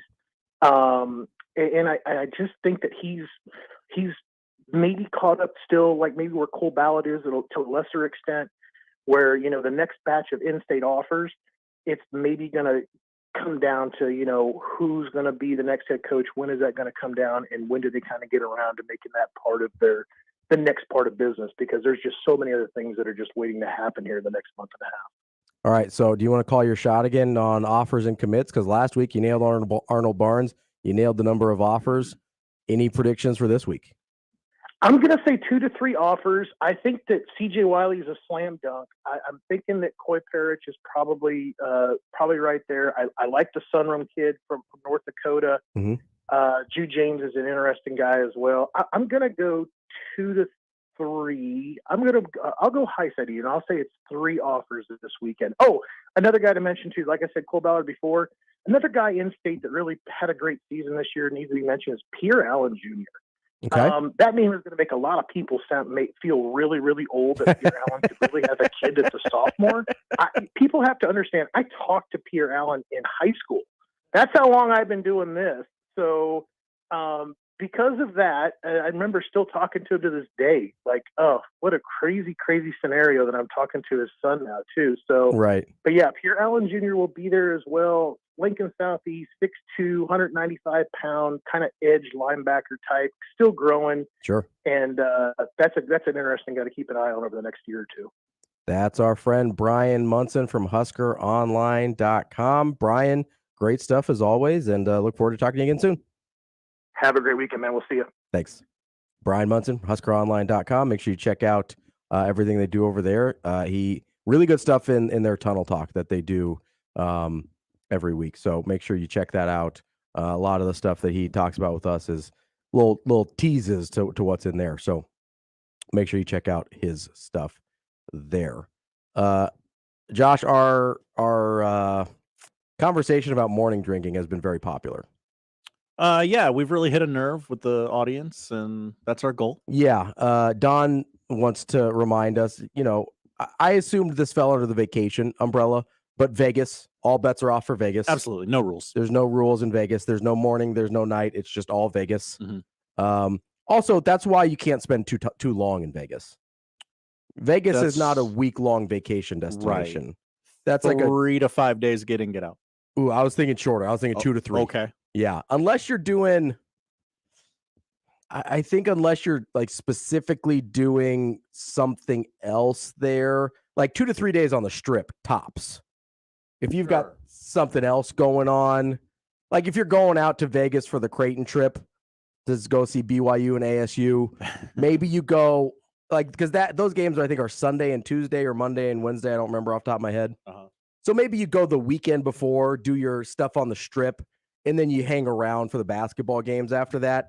Then you could maybe stretch it out to 5 days. But if you're doing the strip, I think it's 2-3 days and get out. It's too much, especially at our age. I can't hang anymore. Too much, man. Ugh, it's rough. It's hard out here for the 30-year-olds, 30 in their 30s. I'm not 30 at least, but not anymore. Oh, I'm older than 30. Oh, okay. Yeah, I'm not saying. Wait. Yeah, I'm 27, Josh. I know I look really old. I'm just kidding. Really youthful. Yeah. If I shave, I do have a baby face. Really? Oh yeah. We'll see if we can find a picture. You can put it up on the stream. Without a beard, I have a baby face. So people would be surprised how young I look without the beard. That's why I grow it out, so I look like an adult. It's a good look. It's not bad. Keep it. It's I definitely look better with a beard. I think most people do, but I for sure do. You ever grown the beard out, Josh? I have. It's patchy in like 3 spots, so Ooh. I don't love it. Just a little too when I patchy. do, yeah. Okay, I feel you. You go with this. You kind of got the scruff. You got a little like stubble. You rock. Yeah. I like to keep the stubble because when I go full shave, it's a baby face. Oh, there's a 12-year-old at work today. Does it bring your son to work day? Yeah, no, so that's good. Really good stuff there from Brian Munson. We're going to talk to Brian Christopherson here in just a few minutes. I wanted to catch up a little bit on Twitter stuff from the Mickey Joseph conversation. I missed who said it, but we had somebody mention if it is Mickey, it's really weird if you don't name it by like early next week. Yeah. Which is what we said. We agreed. It's going to get really awkward if there's not an announcement before Michigan and it ends up being Mickey, because what it's going to feel like at that point is that Mickey was your backup plan and that you were just waiting on yeses from other people that never came. Because if you already have decided on Mickey, there's no reason not to put it out there for recruiting purposes. Right. Like we were talking with Brian, for just the sake of getting out in front of it optics wise. Mm-hmm. There's absolutely no reason not to name Mickey as the head coach if you've made your decision. If you're waiting until 2-3 weeks from now, you're waiting until after the Iowa game, it's going to feel a lot like Mickey was the backup plan. And that's probably not the optics you want either. No, definitely not. So that's pretty tough. Kyle says he likes to go peanut butter whiskey in his coffee before 11 a.m. games. Okay, now that's something that I've pondered before. I've never heard of that before. I've heard of peanut butter whiskey, but not in the coffee though. It sounds really wonderful. Interesting. I usually go, I'm an iced coffee guy. I don't usually go hot coffee. Same. Would it work the same in iced coffee? I don't know. I don't know. I've never thought of peanut butter and coffee as a combo. Oh, that would work very well. That's a thing that works? Yeah. Okay. Is that like a coffee and toffee thing, kind of? Yeah. Is toffee and peanut butter a similar flavor? Similar enough. I'm going to be honest, I don't totally know what toffee is. I don't know what it is. I know it's a flavor of something. But like if you put toffee in front of me right now, I'm not totally sure I could identify it. Mm-hmm. I imagine that it looks something like caramels, like they like little blocks of stuff, but that could be inaccurate. I have no idea. I don't know that I've ever seen a toffee in front of me. I kind of imagine it like a Werther's hard candy. Like something like toffee sounds like something your grandma gives you at her house. Oh, yeah. That you don't really want to eat as candy. Like, oh, thanks for the candy, thanks, quote unquote, grandma. Thanks, Graham. Greg says, loves peanut butter, loves coffee, hates them together. Oh. Okay. Have you tried peanut butter whiskey with your coffee, though, Greg? That's important. Do it right now if you haven't. Yeah, I mean, I'd wait 35 minutes. Oh, okay. Just for funsies, just to make sure. Listen, as I said, unless you're celebrating something today that we don't know about, I'm a general wait till noon guy. Okay. I'm a PM drinker. I like to err on the safe side. I've heard of like peppermint schnapps in coffee before. I don't know that I've heard of peanut butter in coffee. That's a different vibe for me. Not totally sure on that. Did we have a morning drinks caller? Wanted to add in that yes, peanut butter whiskey in your coffee is good. Okay, well, we might have to try an experiment, Josh. For the sake of the listeners. Yeah, I mean, that's what the poll questions are. They are research, they are data collection, and I'm willing to do that outside of the polls as well by trying as many alcoholic combinations as you put in front of me. With our coffee or without the coffee. It doesn't have to happen that way. I mean, I am here Monday, Josh. We could do just a full taste test. Yeah, I mean, listeners might not want us to recap Minnesota, Nebraska. Yeah, depending on how that goes. Yeah. Or maybe we do it as we're recapping Minnesota, Nebraska, because it will be an absolute necessity to get through that recap. It wasn't so bad. That Mo Ibrahim is pretty good. He's a good guy. He's a good guy. PJ Fleck looks a little funny though. He looks different. I don't know. Different. Has he ever had hair? He has. I know. We did. We looked it up. Yeah, no, I think that could be fun. We'll keep that on the back burner. We won't tell management about that idea. We'll just. Oh no, that's an ask for forgiveness instead of permission situation. That's pretty much my entire life. Is just ask for forgiveness. It's a pretty good strategy. Let's be honest. Permission is overrated. It really is. No, I don't like the way that could be taken. Nope. I said permission, not consent. Yes. Consent is not overrated. Right. Permission is. It is required. Yes. Let's be crystal clear on that. I prefer enthusiastic support, not just consent, but yeah, not a humdrum. Okay. Yeah, it's like fine. Yes, permission overrated, consent not overrated. Underrated, I would say. Okay. All right. I'm getting off this topic as soon as possible.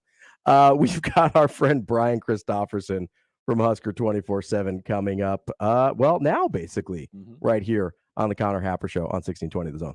It's an NFL doubleheader on Sports USA. And first, we're in Foxborough as the Indianapolis Colts race into New England to face the Patriots with Mack, Jacoby, and Ramondre Stevenson. Then, it's off to the Sunshine State as Stafford and the Super Bowl champion Los Angeles Rams square off with Tom Brady and the Tampa Bay Buccaneers. Caught! Touchdown, Mike Evans! It's the Colts at the Pats, then the Rams at the Bucs. This Sunday on Sports USA. If it's the NFL, it's on 1620 The Zone. Hi, this is Doug Nodgaard with Equitable Bank. Great service never goes out of style. When the digital age dawned, many said computers would be able to handle many of the interactions that used to take a person. Boy, were they wrong. How many times have you called your bank and gotten a recording to press 1 or 2? Not at Equitable. Not only does Equitable answer your call in the first ring, it's answered by a human being. That's because Equitable Bank values its customers. Equitable Bank, we take banking personally. Member FDIC. Listen to the Woodhouse Auto Family Blue Jay shoot-around and overtime shows. The Creighton men's basketball pregame and postgame shows on 1620 The Zone. The Woodhouse Auto Family Blue Jay shoot-around and overtime shows are also presented by Burton AC Heating, Plumbing, and More, by Barry Law, by Union Bank and Trust, by DJ's Dugout, and by McGow Law. Before and after each Creighton game, exclusively on your home for the Creighton Blue Jays. 1620 The Zone, 1620 The Zone mobile app, and 1620thezone.com. I've been driving trucks for a long time. Safety is my #1 priority. I know that my truck has huge blind spots. That's why I remember to check my mirrors often for smaller vehicles. Everyone can help keep our roads safe. Next time you're behind the wheel, try to avoid lingering in those blind spots. It can be dangerous. Let's all plan to share the road safely. Learn how at www.sharetheroadsafely.gov. Morning, Mama. How you feeling? Great, and I'm ready for you today. I'm checking in on you. Morning meditation? Check. Dressed and ready to work out? Check. Check your blood pressure yet? And check. Boom! Great job, Mom. And about those gold earrings? No, ma'am. Now more than ever, it's important that we protect our hearts and the hearts of those we love. Monitor your blood pressure daily and help each other stay motivated. Rally your squad to take the online pledge at releasethepressure.org. Brought to you by the Release the Pressure Coalition and the Ad Council. Hey, how are ya? I hope well. Greg Wagner joining you from the Nebraska Game and Parks Commission. And yes, time now for another Nebraska Outdoor Update. Attention hunters and anglers, there's some fun challenges happening with regard to hunting and fishing in Nebraska. Be sure to check out the Duck Slam, the Upland Slam, the Trout Slam, and take 'em hunting. Get more information on these at outdoornebraska.org.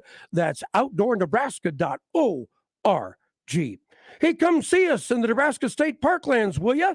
Whether it's to watch wildlife,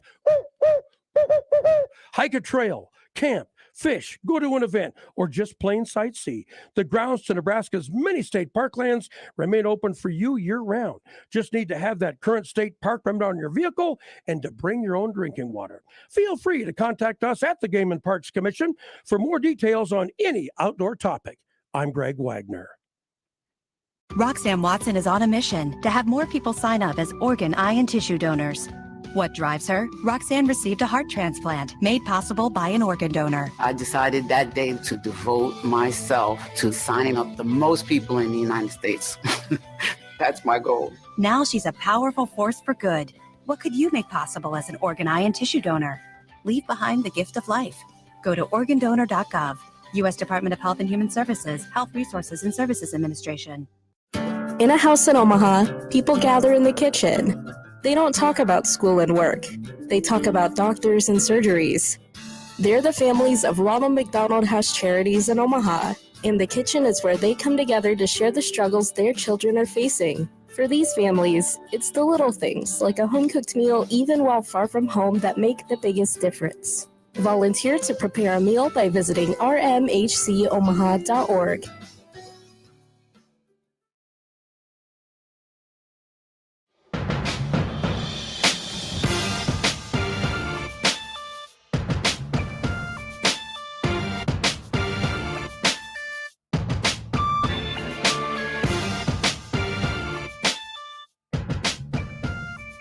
Welcome back to the Connor Happer Show here on 1620 The Zone. Ravi Lula in for Connor Happer. Josh Otson here as well.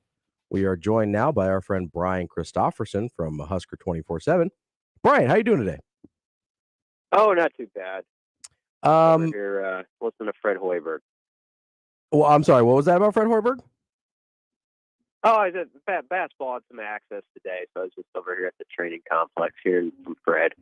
Any interesting nuggets from Fred Hoiberg today?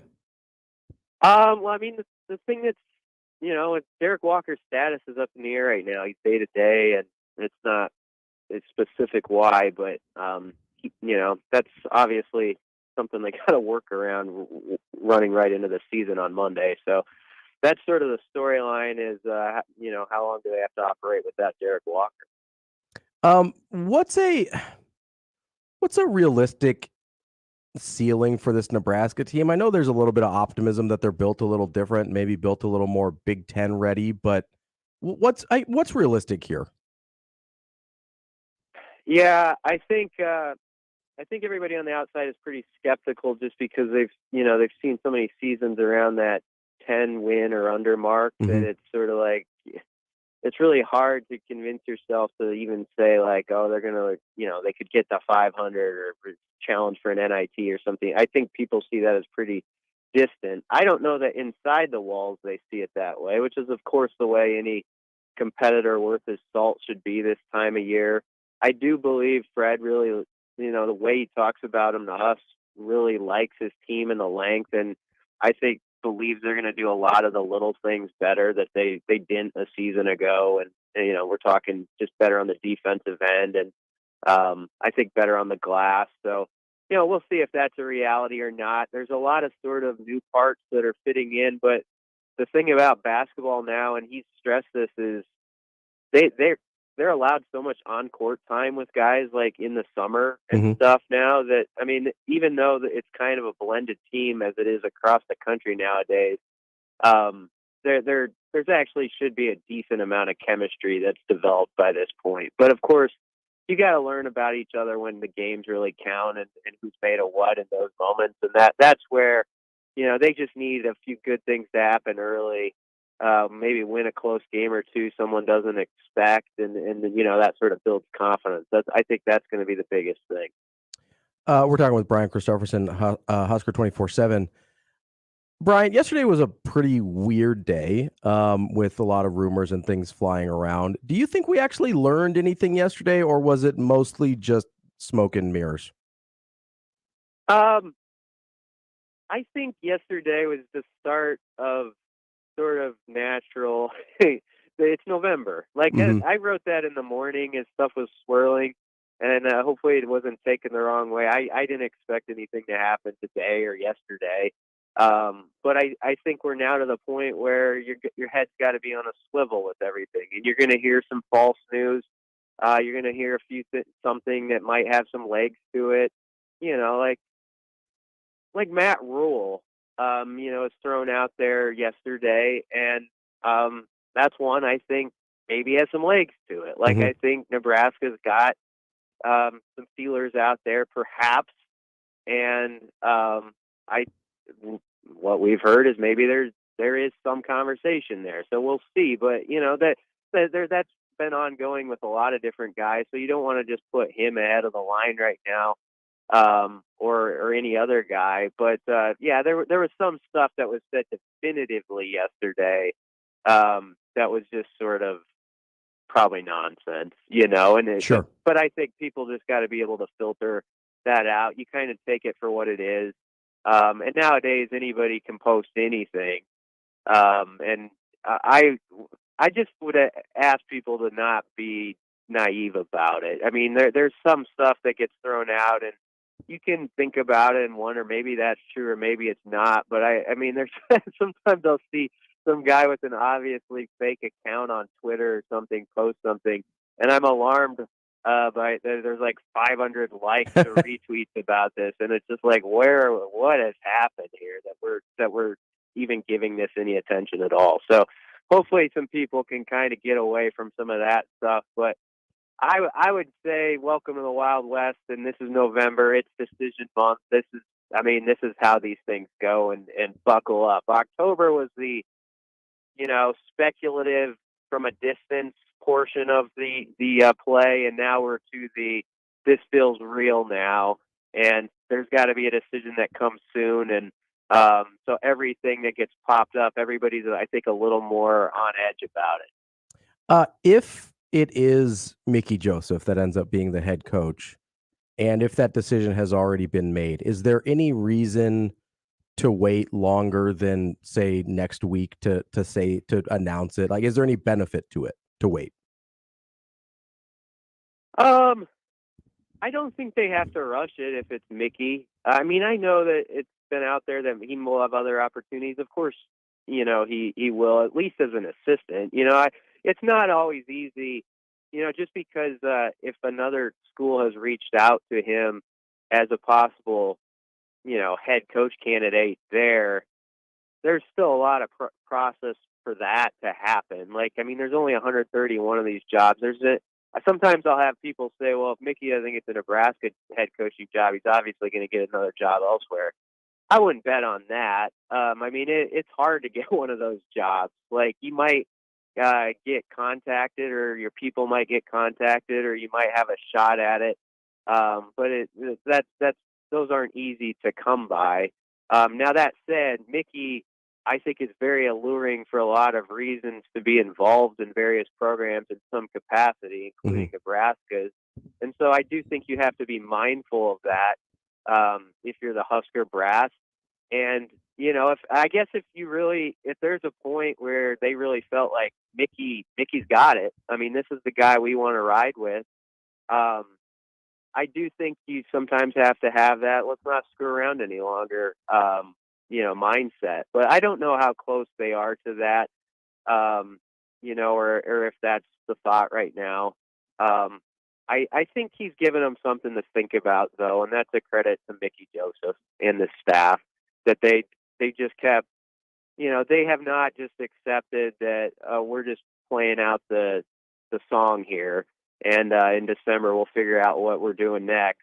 They have really, especially when you talk about recruiting and just the way they've attacked it, they're very much thinking about the immediate future of this roster. And you can see that with like all the junior college offers they've made and some of these guys who are older players. That's done with the mindset of a coach and coaching staff that's like, let's coach like we're the guys who are here in 23. If they weren't that way, they'd just be offering high school kids all over the place and wouldn't worry about the JUCO or any of that stuff. So Sure. I think you got to be impressed by that. We're talking with Brian Christopherson, Husker 24/7. So there is an actual football game being played tomorrow. I think a lot of us may have forgotten about that with the all the rumors yesterday. And there's actually a pretty big storyline in this game as well at the quarterback spot. How do you envision Nebraska's quarterback situation plays out tomorrow?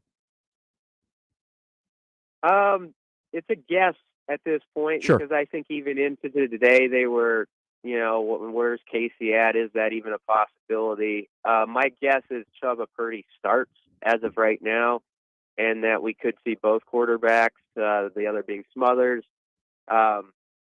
What do I personally think doesn't really matter. I thought they should have given Smothers a little more run in the second half. I don't know that would have made a difference or anything. But especially when you heard Mark Whipple the other day say that Purdy had actually been injured a little bit going into Illinois and didn't get all the reps. I don't know. It felt like kind of an oddball move. So he has had the full week this week, though. And whatever the outside perception is of Chubba Purdy, it seems obvious that, at least with Whipple and some folks over there, they feel like Purdy gives them a better chance in the throw game. And they want to be able to access that and, maybe open up some doors for guys like Trey Palmer and stuff. But I do think it's going to be a fan base that goes into that game tomorrow pretty skeptical, based off what they've seen. And you know what the most alarming part is? It's just the bad decisions. There's just been Purdy has a limited sample size. But even if you go back to the Oklahoma game when it was all decided and he got in there late, he did leave a touch. He threw one pick and then he led a touchdown drive. But even in that drive, I remember there were like two throws where it's like, man, he was lucky there that was a pick. And then you see that throw against Illinois. And that's what I think the big worry is. You're talking about a Nebraska team that has already given the football away 17 times this year. We can talk about all this other stuff. This team had no margin for error going into the season, and they've given it away 17 times. There's only 11 teams in the FBS who have given away the football more than Nebraska. And so you combine that with just sort of Purdy's inexperience and some of the stuff we've seen, and I think you worry a little bit about, does that turn over? Nebraska can't afford to be -2 tomorrow and probably win the game. So that's a big a concern point, I think. We'll get you out of here on this. If it seems pretty clear that Purdy is Whipple's preferred option there. If we do see significant Logan Smothers playing time, do you think that means that Mickey Joseph has intervened at some point? I don't know that for sure. I wouldn't want to say that, because I don't want to say that Whipple it's not like I just think he's down on Smothers and stuff. It's just how I wonder what Smothers' skill set is and what Whipple kind of sees in this offense, how they connect. But they've had a full week in this case to think about, what's the best way possible that you could map out a winning formula in this game. And I do think you got to consider, even if you're not OC who's dealt with a lot of as many running quarterbacks in the past, you have to see that as an asset in this game. I mean, we've seen that Smothers can keep teams on edge a little bit, and that's a limited sample size too. But I mean, against Iowa for 3 quarters, 2.5 quarters or so, he had that defense spinning pretty good, you know, with his feet. And Mickey Joseph did say this week, all that stuff that was in the offense, it's still there. Like, it's still in the bag, and it can be reached for. So I think you got to do, even if it's not like what you would normally call as a coach, I think you got to really consider some of that stuff and anything that keeps a defense sort of guessing. And that's also why I kind of think we might see 2 QBs if Thompson's not involved at all. I just think they might want to throw some randomness at Minnesota. You know, here's this. Okay, well, now we're going to do that. I could see that as part of the big plan tomorrow. And to be clear, you don't think Casey's probably going to be playing tomorrow? I'm pretty doubtful. Now, the thing they have not ruled him out all week, and every day it's gotten a little more like, well, you don't know, and you don't know if that's gamesmanship as much, but sure. Casey Thompson has been the type of guy throughout his career who's like, I want to play, and it wouldn't surprise me if he's truly like, I think I can go and I have the mental reps and we can do this, but that's tough to do. If there is a guy who could do it though, you're talking about a 24-year-old quarterback who's been around college football a long time. He at least gives you the option where you don't at least completely just wave your hand at it and say, no, that won't happen. So I don't know. I don't think so, but I also am keeping an open mind about it. Brian Christopherson from Husker247.com. BC, we appreciate your time as always. Yep. Thanks a lot. That's our friend, Brian Christopherson from Husker247. Make sure you check out their stuff, Husker247.com. Really good stuff there from BC, and a lot of stuff to think about. I'll be really interested to see how the quarterback situation plays itself out tomorrow, and we'll get to more of that later. But coming up next, do you know what time it is, Josh?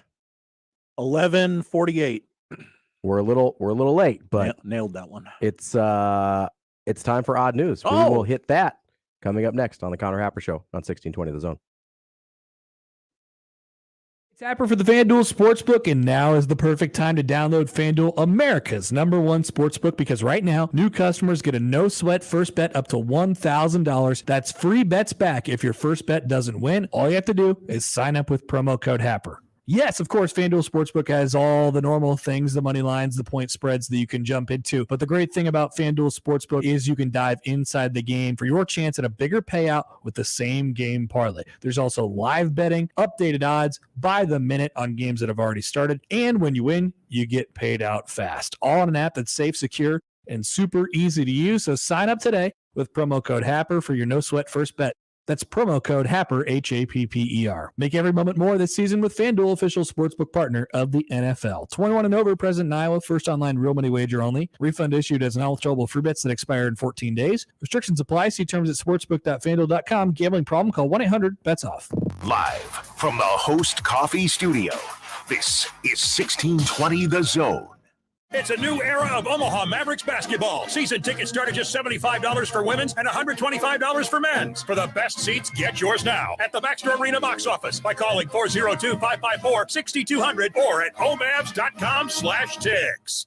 This is Scott Schultz from Host Coffee. 2022 marks our 50th year and business has never been better. We are rapidly growing and adding new customers, which means we need new route drivers and service technicians. We have new jobs for those new to the industry with little or no experience, and new careers that require knowledge in the coffee and vending world. There's a good chance we have just what you need in a new job. Host Coffee offers competitive pay and understands the work-life balance. Apply today at hostcoffee.net/careers and join our team. Husker coverage on 1620 The Zone is presented by Tickets for Less. Tickets for Less is your local source for Nebraska football tickets. Compare and save today at ticketsforless.com. All the Nebraska football news, stories, experts, and coverage you need is on 1620 The Zone. Hey, everybody, it's Gary Sharp. Join me for We Got a Podcast, driven by Woodhouse Auto Family.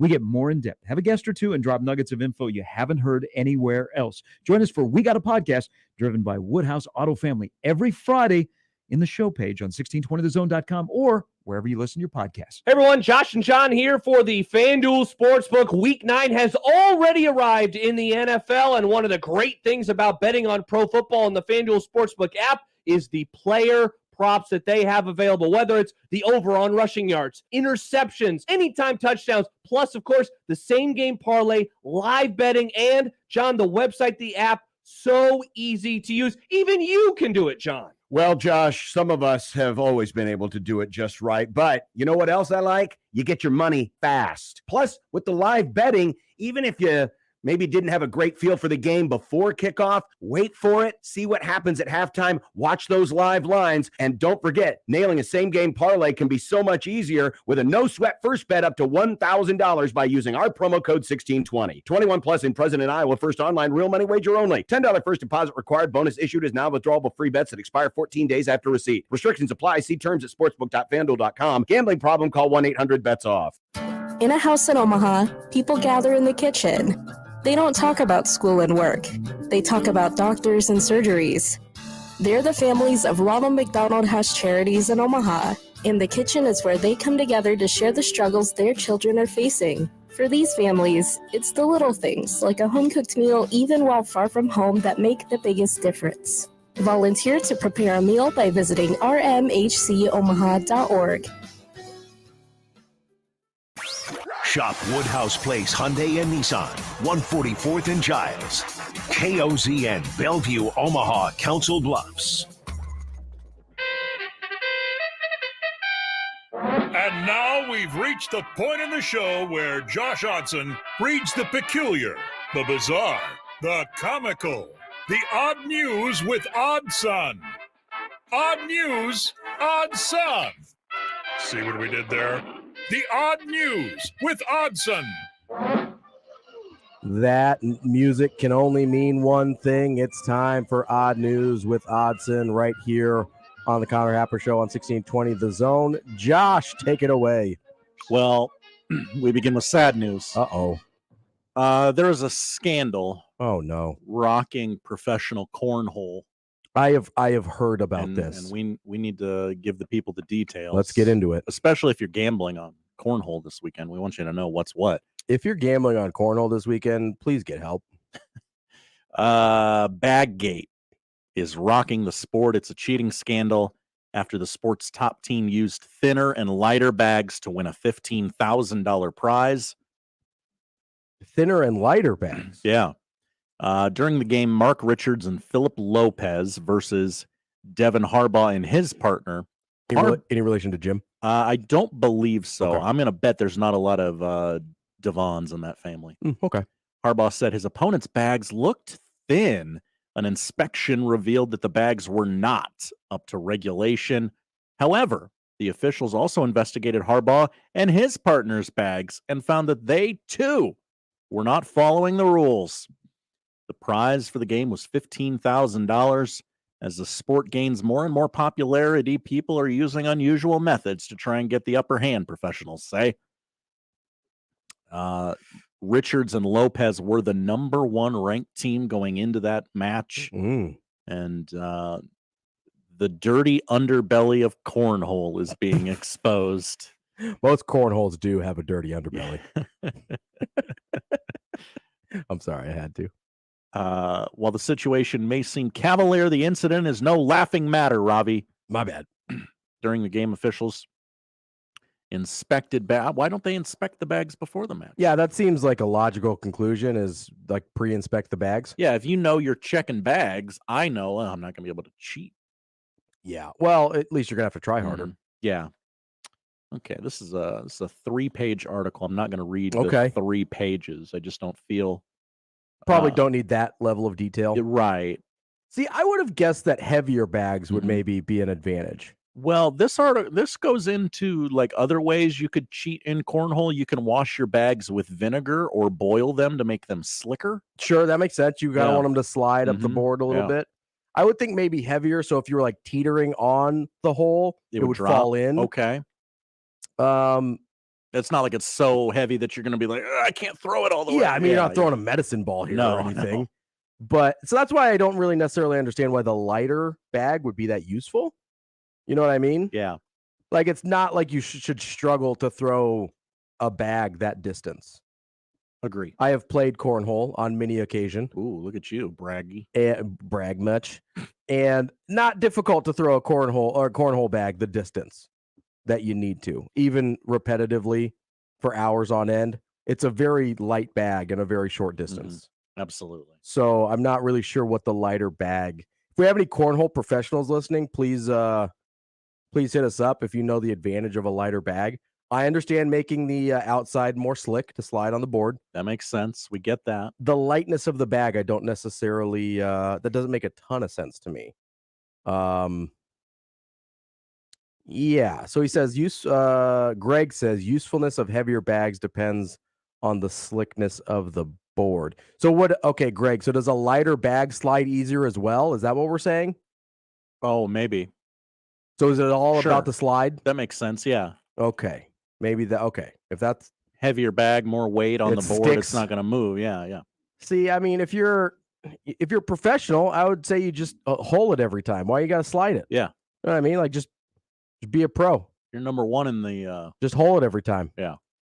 That's what I would do. Be better. You just be better. Be a pro. Mhm. All right. If you're professional playing for $15,000 on a game of cornhole, maybe you don't hit the board at all. Maybe just hold that thing. Yeah.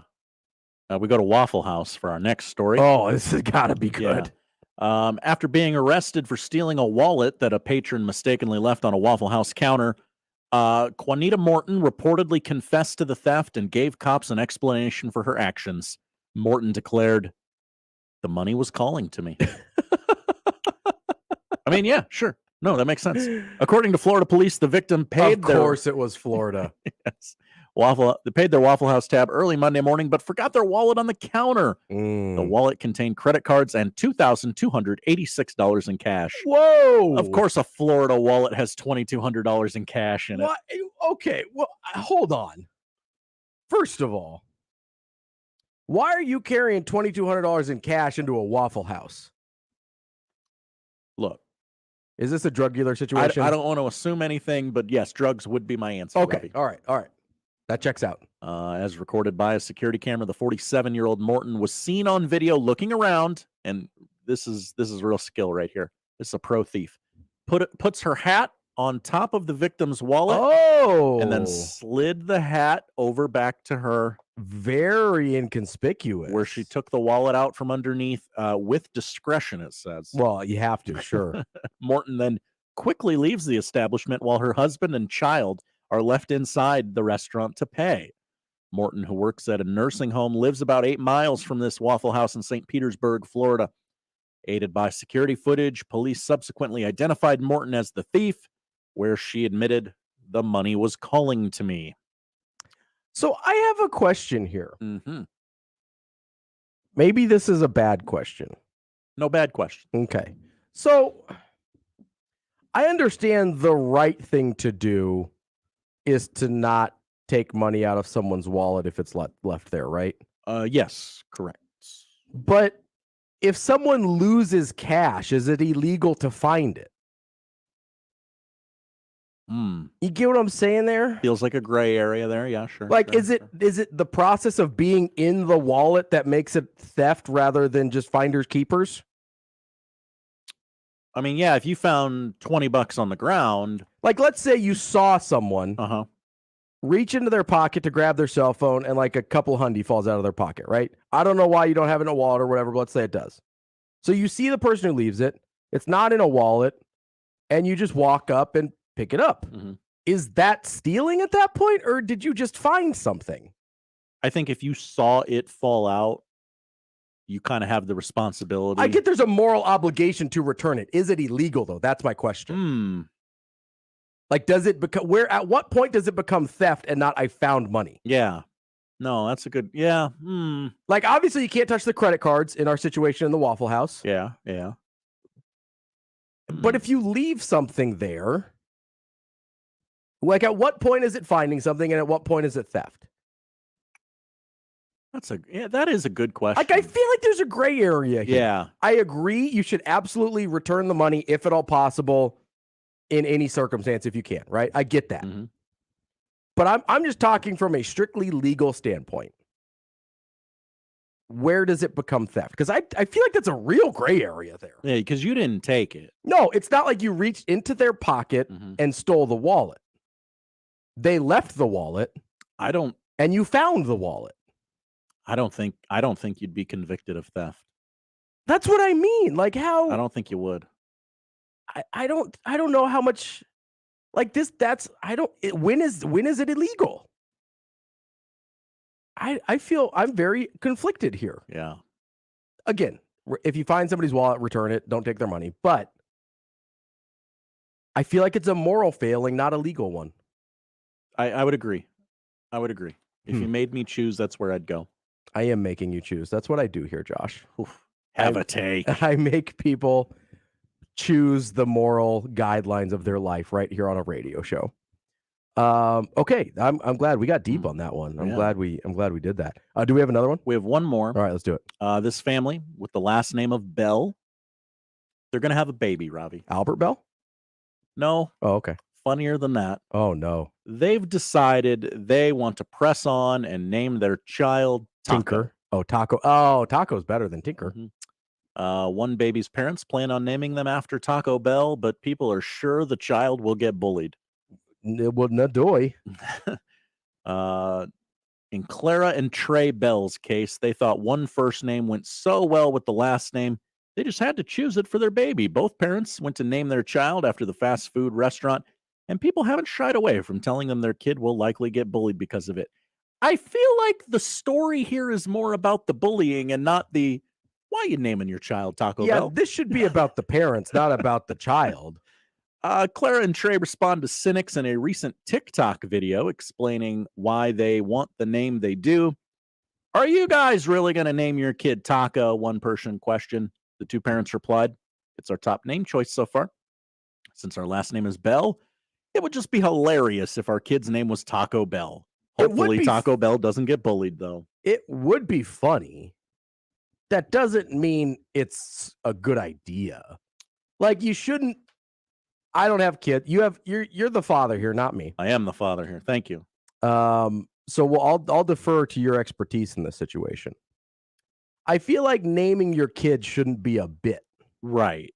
Absolutely. Like that, you're thinking real short term there, and they're right. Extremely short term. It's hilarious. Taco Bell's going to call you. You're going to do a photo shoot with them at a Taco Bell, and you're going to get like free quesadillas for a year. Yeah, and that's it. And that's it. You got to think long game here. After that, the child every day on the first day of school, Taco Bell, present. I'm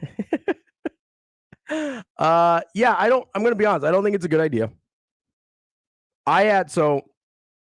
There were people when I was younger who thought it would be funny to name, if I named a child Glory Holly Lula.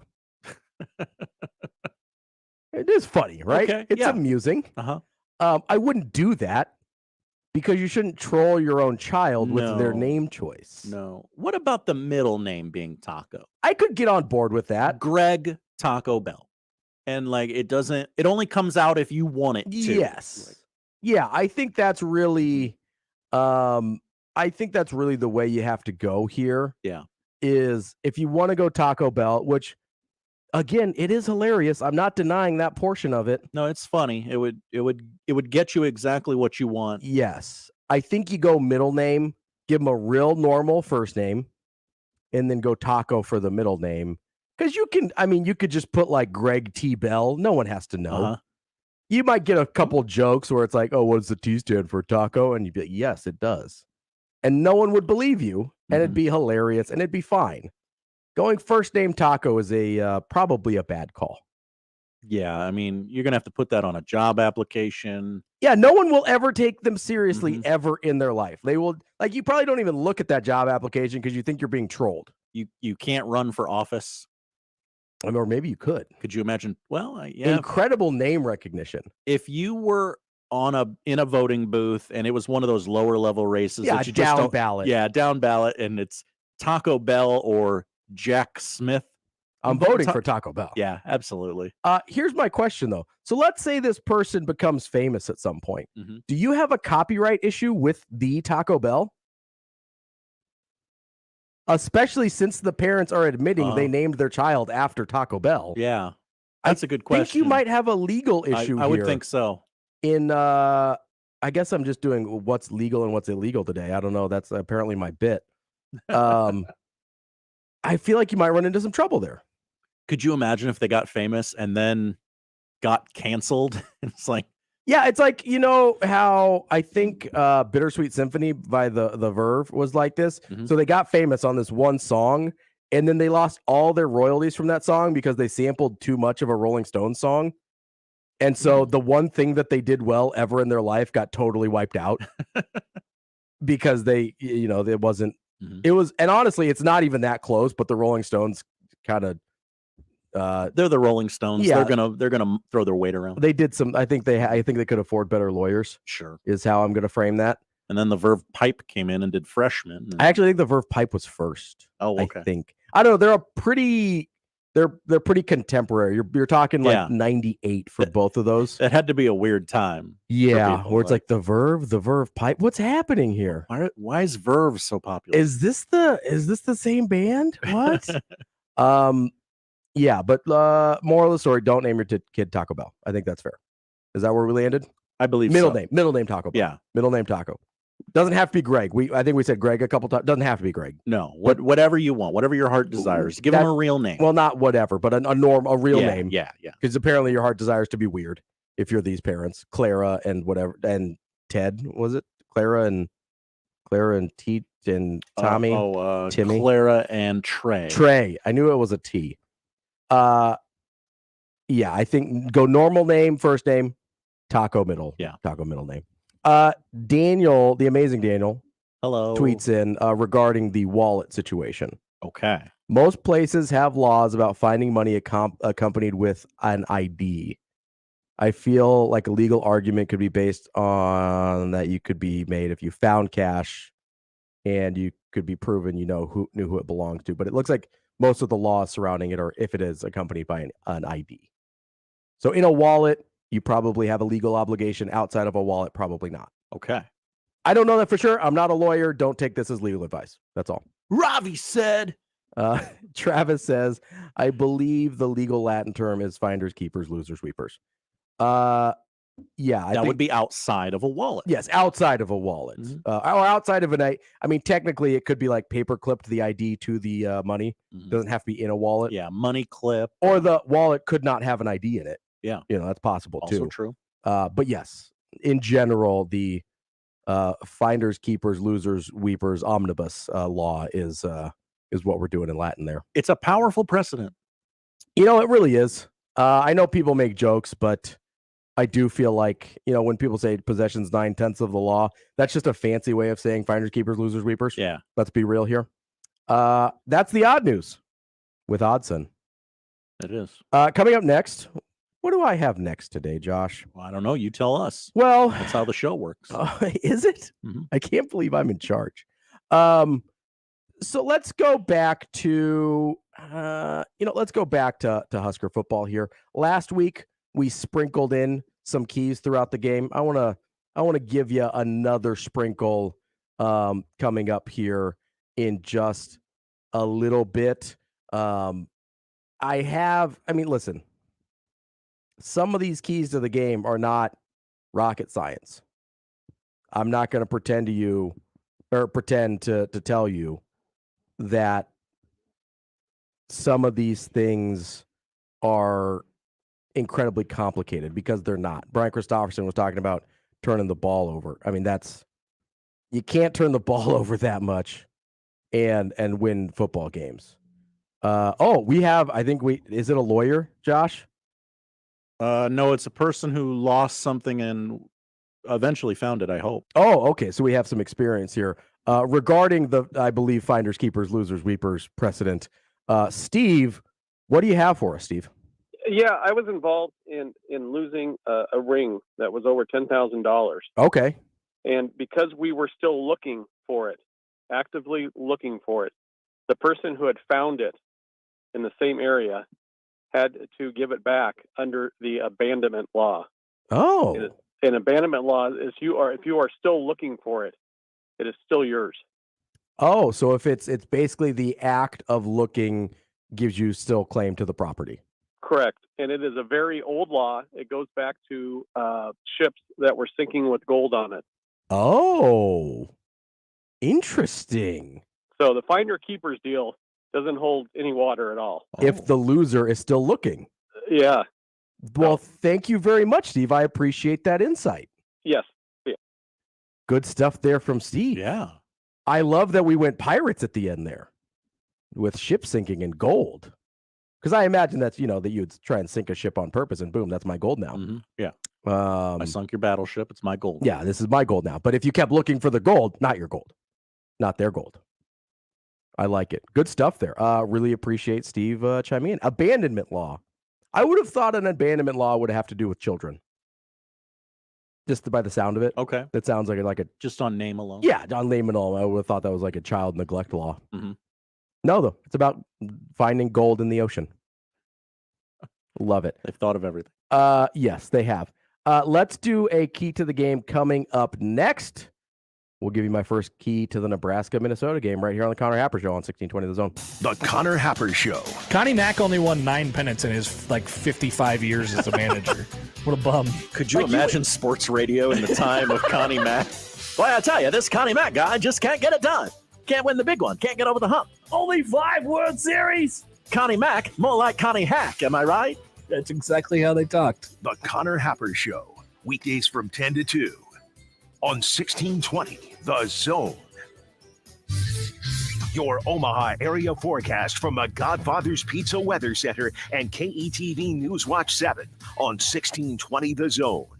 Wet and chilly weather Friday with rain expected throughout the morning. Showers become more spotty in the afternoon with a north breeze gusting 20 to 25 miles per hour. Highs will only top out in the low 40s. More showers expected overnight, then changing to wet snow after midnight. 1 to 3 inches of slushy accumulation possible in the metro by Saturday morning.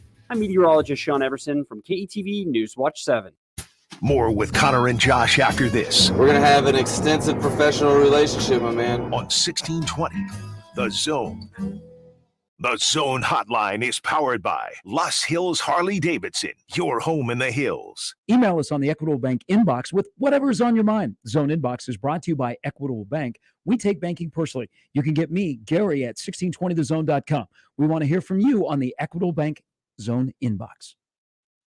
Hey everyone, Josh Peterson here for my friends at Kugler Vision. Fall means outdoor activities. Don't miss a moment this fall. Head over to their website today, kuglervision.com, and schedule a consultation. Low monthly payments are available, kuglervision.com.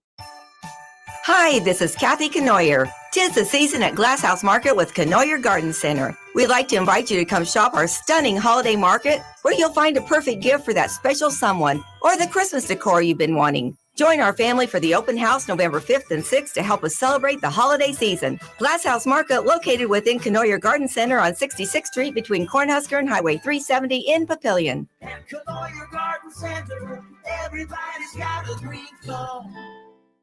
Creighton Sports Update. Number 13 Creighton Volleyball returns to DJ Sokol Arena this Saturday as they host the Huskies of UConn at noon. Limited tickets are still available online at gocreighton.com/tickets. That's Creighton versus UConn this Saturday at noon. And that's your Creighton Sports Update. 1620 The Zone proudly supports Creighton Athletics. The big box stores have a secret. When you walk out the door with a new purchase, that's where the service ends. At Ty's Outdoor Power and Service, you get great deals on brands like Hustler, Toro, Honda, and Steel. Plus, you get a dedicated experienced service center.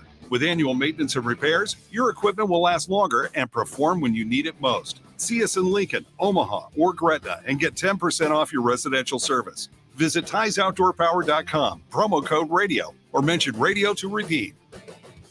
Hey, everybody, it's Gary Sharp. Join me for We Got a Podcast, driven by Woodhouse Auto Family. We get more in depth, have a guest or two, and drop nuggets of info you haven't heard anywhere else. Join us for We Got a Podcast, driven by Woodhouse Auto Family, every Friday in the show page on 1620thezone.com or wherever you listen to your podcasts.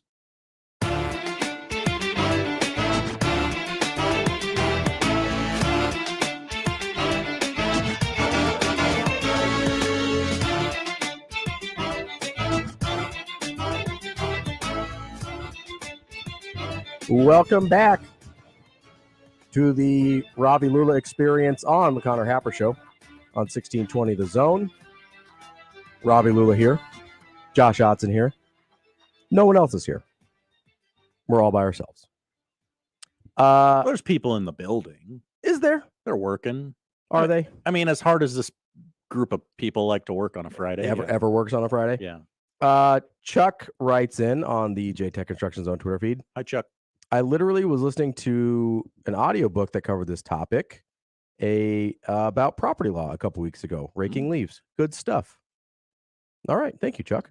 We also had a gentleman call in. I think that was just a flex that he wanted. I was reading a book.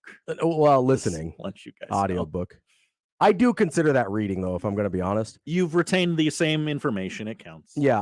A lot of people fight me on that. If it is a book and I am consuming it, it was reading. Yeah. Fact. Another gentleman called in and said, if Nebraska is actively searching for a win still, are the other teams obligated to return that to them? And that's a really good point, sir. I think yes. I think they are.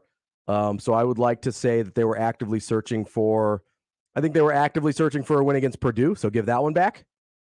I think they were actively searching for, that's the only one, I think. Georgia Southern. I think they were actively searching for a win against Georgia Southern. I'd like that one back. Northwestern, you clearly weren't. Nope. Oklahoma, Illinois. hard to make that case. Illinois, they were not. Yeah. Because if they clearly were searching for a win, they would have put Logan Smothers back in the game at some point. Yeah. So two. I would like two of those back. Okay. I think that's fair. And that's enough. I'm not trying to be greedy. No. I'm trying to be reasonable. I mean, you always want to win, Connor. Or Ravi, sorry. I'm not Connor. When I use that voice. We look a lot different. You do. I've noticed that. I'm glad you brought it up. I know on the stream some people have confused us. I'm just kidding. That's never happened. Although somebody apparently did confuse me for someone for me the other day. They thought I was buying an alarm clock at Bed Bath & Beyond. That just came across my Twitter one day, and I don't know why. How did this come across? So I think it was, I think they were saying, I think I saw Ravi buying an alarm clock. Okay. Does that mean he's the new morning show host because he needs to wake up earlier? Okay. I was like, I've been getting up. Yeah, no, I'm a phone alarm clock guy. I think most people are. I also have so I have this like visual alarm clock, I guess is what I would call it. It's this like orb that emits light into the room. It's like kind of a soft light into the room that helps wake you up visually as well by making the room brighter. Oh. And it's got like it annoys you multiple ways. Well, honestly, it's less annoying than the sound of an alarm clock. Okay. Dramatically less annoying. And they play a little bit of noise behind it. You can choose either like wind chimes or birds or piano. Oh, okay. So it's mostly a light. Yes, it is. It is primarily a light. Okay. And it's a more gentle way to wake up than an alarm clock. Now I still do have the alarm clock because I don't totally trust it. Mm-hmm. You want that backup. Yeah. Although my brain is starting, because I've done a lot of morning shows this month. My brain is starting. I woke up at basically the normal time I would wake up for the morning show this morning, without an alarm clock. Like I woke up at 4:45 this morning without an alarm clock, and I was pretty mad about it. I did immediately go back to sleep because I was like, "This is stupid." But the fact that my body was like, "Time to go," and I was like, "The hell it is, sir." So we have got some good information on the YouTube channel, 1620 The Zone TV. We usually do. So Mark says Rolling Stones actually gave back the rights and the royalties to Bittersweet Symphony. Mm-hmm. So on the Verve. So I appreciate that. Yeah, good to. I think Mark might be, you've got Mark and Mike. I was getting those confused. I thought they were the same person too. I did too. Yeah, but they are slightly different shades of purple. I'll say it's the same purple M. It looks like, but they are not. Yeah, so appreciate that, Mark. Good to know. I feel better knowing that because I'll be honest, it soured me on the Rolling Stones for a little bit. Oh, because I was like, listen, you have a million good songs and a lot of money. This is their one thing. Give them one. Give it back.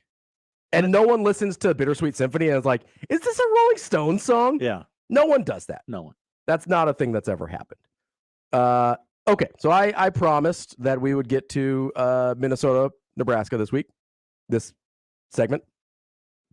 And there is a graphic on the YouTube channel that says we're going to do that. So I feel obligated to do that. Yeah, you're locked in. I'm locked into doing a key to the game. That cannot be changed. So here's one of my keys to the game. Okay.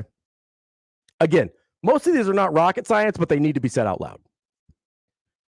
The number one thing for me, and this is a number that holds both on Minnesota and their offensive rushing attack and Nebraska and their ability to defend the run.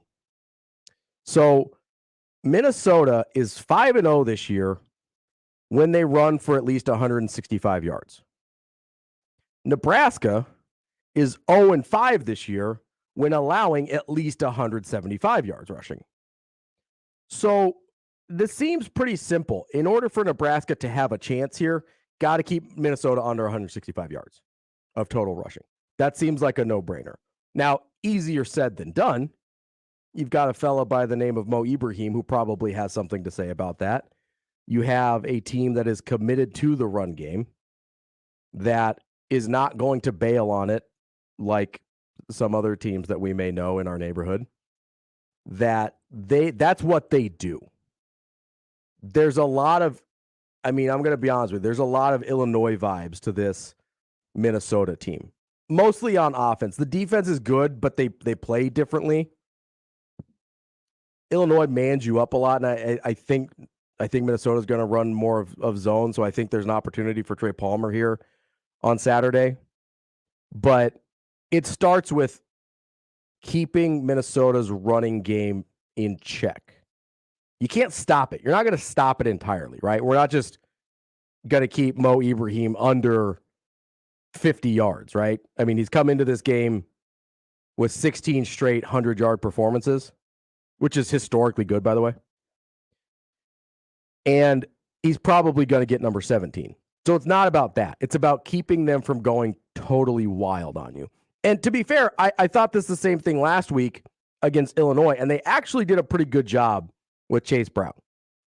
He didn't go crazy. He was kind of right at his average. I think it was 150, 160 yards. I don't have it right in front of me. But he was right at his average. His long was only 21, so he didn't bust anything off on you super long. They kept him more or less in his average range. And that's what you need to do. You need to keep them in your average range so that you don't have this thing where you can't get off the field on third downs, where they're eating a ton of clock and you just don't have the possession of the ball at all, that your defense is on the field constantly. This is one of those things where it's a really simple idea, but it's something that it's a non-negotiable in my mind. You have to keep Minnesota's running game at least somewhat in check. Can't shut it down entirely. I understand that, but you got to keep it under wraps so that they're not going crazy on you. That's the only way you really give yourself a chance here. We've got Random Mike here on the Les Hills Harley-Davidson hotline. Wants to chime in about the Huskers. Random Mike, how you doing today? Hey, how do you fight depression? What was depressing? Last Saturday's Illinois game? Yeah, it was pretty depressing. I would agree. What was depressing? The Colorado Nebraska basketball game. Yes, and for also me, true. What was depressing was Halloween, my favorite candy bar. They don't even make anymore. Oh, what's that? Now, Josh hadn't heard about it. Connor hadn't heard about it. Have you heard about the candy bar PB Max that used to be very popular? I have not heard of that. It was a chocolate peanut butter combination. Okay. And trust me, are you a Reese's guy? Oh, yeah. Love a Reese's. Do you know how many varieties of Reese's there are currently? Like a million. Yeah, exactly. Yeah. And I like every one of them. Yeah, I love all of them. They're terrific. But you know what? better than any of them. What? Those PB Max. That's a statement, Mike. You know that, It right? is a statement. Okay. And because M&M Mars, which I believe is the largest candy maker in the world, they used to be, it's privately owned. Mhm. And for some reason, the family members didn't like chocolate peanut butter combination or peanut butter, and they discontinued the damn thing. And I've talked to them about it, and they thanked me for my, suggestion. Of course, they haven't brought it back. McRib they bring back occasionally, right? Make a big deal of it. This would be big. And I paid it the ultimate compliment, Ravi. My mom, when I was a kid, if you're a good boy, you can have milk and cookies before bed and that kind of thing. Mhm. I had PB Max with a glass of milk before bed. Oh, did you dip them? Have you ever done that with a candy bar? I don't think I have. Did you dip the PB Max? Pardon me? Did you dip the PB Max in the milk? No. Oh, you just ate them separate. You don't mess with it. The PB Max, it's kind of a cookie wrapped in peanut butter or with peanut butter and wrapped in chocolate. So it's got a cookie aspect to it. Okay, so there's a crunch in there. You would love it. Trust me. It sounds incredible. If I'm being, it sounds great. Mars. Do you have any influence with Mars that comes? And it was successful, and they used to advertise a lot. But again, you guys are younger, and this was in the '90s. They just didn't. It was introduced at '89. You could Wikipedia and Google, PB Max. There's a lot of stuff there, and you get the images. It's a beautiful thing. And it's like a candy bar with more substance, more heft. Where you could have it with a glass of milk before bed. So that was depressing. But that expression, don't put all your eggs in one basket. We got Creighton basketball. Oh, yeah, we do. Yeah, and isn't it great when you have Husker basketball to have Creighton basketball? It's nice to even it out a little bit. Don't put all your eggs in one basket. Or during the football season, it's great to have volleyball. Oh, yeah. I'm not a huge volleyball guy, but they're great. They are great. It's fun to watch. They're fun to watch. Hey, in the game last week, the Illinois game, if our quarterbacks, including our starter, now all of a sudden he's great. We need him. If our quarterback played anywhere near the quality that their quarterback did, how does that game turn out? I think we win the damn game. Yeah, I think you're probably right. Nebraska's defense actually did a really solid job against Illinois. We thought they would. It wasn't great. They didn't put enough pressure on them, but they did a decent job. They didn't run all over us. But even when Thompson, he's had so many turnovers. Yeah, he's thrown a ton of bad interceptions. And our buddy Damon, if you were listening to him, half the plays he said, well, Thompson kind of like to have that one back. He missed it. And like the Purdue game, those two bad passes were horrible, and that was the ball game there. If he doesn't throw the interception and miss the wide open guy, right? Yeah, no, I agree with you. He's, for as valuable as he is to the offense, he's been far from perfect. And we all like Smothers. Go to that Iowa game. Iowa was a really good defense. For 3/4 of that game, they couldn't handle us. And I think they made an adjustment. And the football game, the guys I'd like to hear, they made an adjustment how they handled the option. I don't think we counter-adjusted. And that was a big thing with Frost. Things could look real good, have some good ideas, but who made the adjustment and who didn't? Yeah, no, I think you're right. I also think Nebraska tried to outsmart themselves a little bit at the end of Iowa and throw too much with Logan Smothers. I think they kind of got away from what was working. Part of it, I think, was Iowa, and part of it, I think, was not a good adjustment on their part. Yeah, but if you look at his stats in that game, he threw it 70% for almost 200 yards. He threw the ball well, and a lot of them were down the field. But, of course, he was the running threat, and they were concerned about that. But I'm concerned about, I'm a charming guy, Mr. Whipple. I love the guy, but I don't think he's healthy. And this whole thing with the way he used Purdy, and Purdy didn't miss practice, it's like a guy that's not all there. It's terrible. I think he just has a super strong preference for a certain type of quarterback, and Chubba's a lot closer to that type of quarterback than Smothers is. And so that's the frustrating part for me, is I think he's unwilling to go outside of what he wants to use in the playbook in order to use maybe the guy that gives Nebraska a better chance. Yeah, and if he's got health issues, that makes it even tougher to make those adjustments and do things you're not really comfortable. And if Frost was still here, and this is the irony, because I don't think either one of us really want him here. Right. But the offense would be better. We'd have that running aspect. I don't think there's any question about that. Yeah, I think to me, this is a big test for Mickey Joseph as a head coach. Absolutely. Does he put his foot down and say, hey, we need to run some of the Frost playbook in order to give ourselves a better chance to win? Because listen, Frost's running concepts and schemes were pretty good. That wasn't his issue. There was a lot of other issues, but the running game concepts that he came up with were pretty solid. So I agree with you there. There's And that stuff's still in the playbook. That's the frustrating part. It's not like they took it out of the playbook when Frost left. That's still all there to use, and they just haven't used it. Right, and he's not here. And Mickey, and if Mickey doesn't assert himself, as far as I'm concerned, he's telling us that he's not really ready to be the head coach. I tend to agree. I actually think this is a really big test for Mickey Joseph on how this situation is handled. It's going to be interesting. Take care, Mike. All right, thank you, Mike. Always good to hear from Random Mike. Covered a lot of ground there. So I Googled the PB Maxes that he's talking about. Those do look really good. Did you look those up? Yeah, the other day he called in and educated us on that particular bar. I was not familiar. The name kind of rung a bell, but I don't think I ever had one. The logo kind of looks familiar now that I'm looking at it. I don't know that I had one either, but listen, cookie, peanut butter, chocolate, I'm in. Sure. It sounds like you're mixing basically a Kit Kat with a Reese's, and I am here for it. Reese's just has that brand awareness. Like you're not cracking, you're not breaking through that. You're really, really not. It's they're delicious. It's gonna be tough to make money with It a is. similar product. It is. I understand. But like what you've got Little Debbie and what's the other cake Hostess? Hostess, yeah. They have Drake's on the East Coast. You have some overlap in product line there. It's I think there's room for more than one peanut butter and chocolate candy bar on the market. I'd certainly like to try. I would love to have some. I'd love to have some other options. Not that there's anything wrong with Reese's, but if there's more to it, I would love more peanut butter and chocolate in my life. Nobody's mad about that.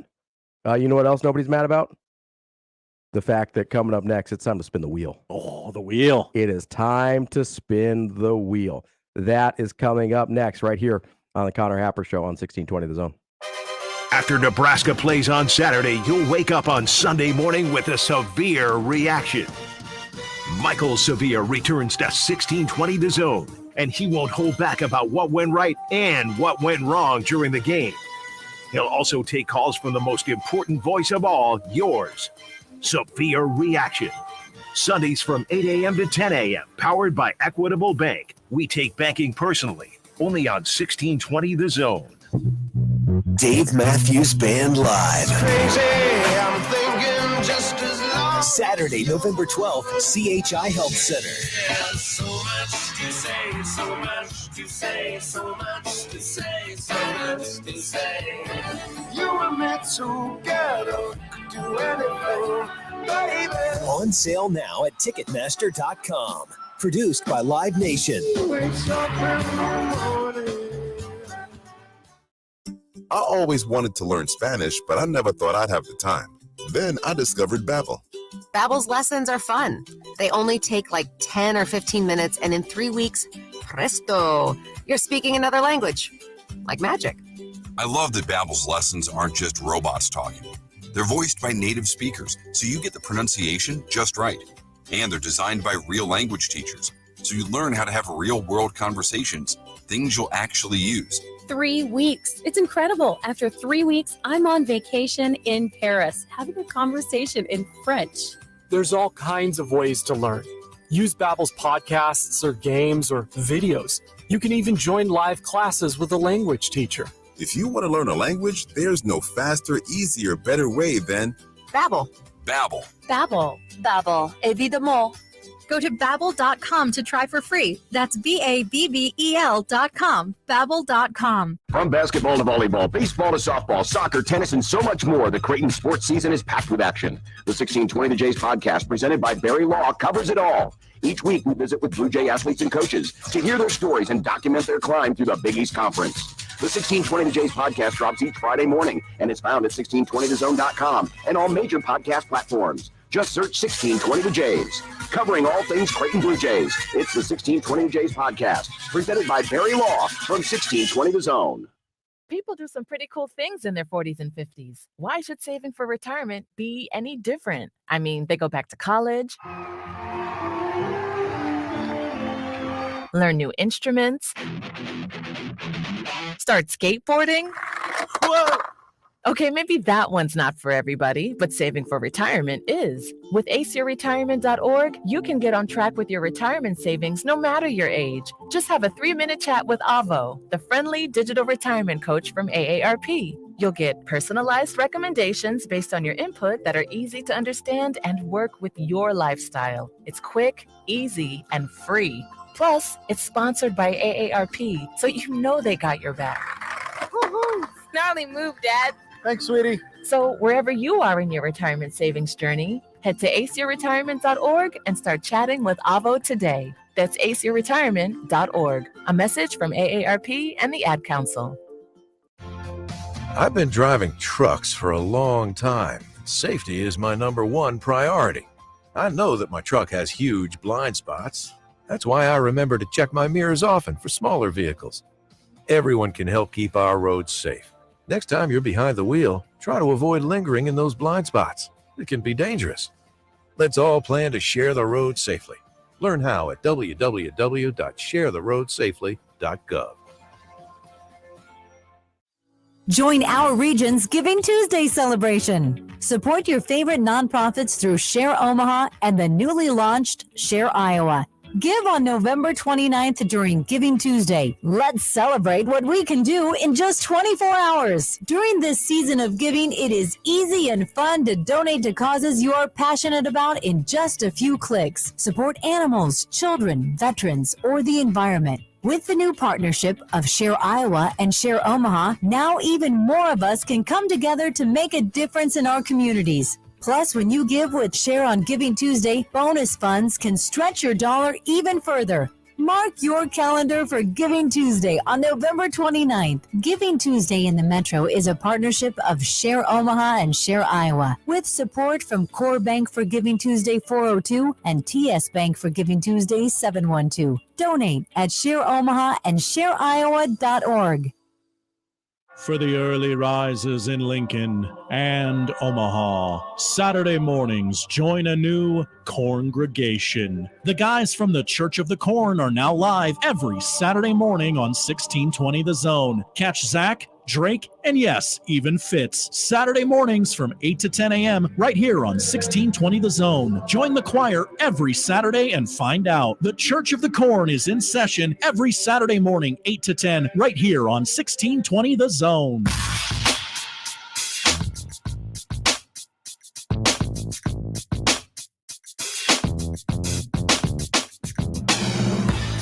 Welcome back to the Connor Happer Show featuring Ravi Lula.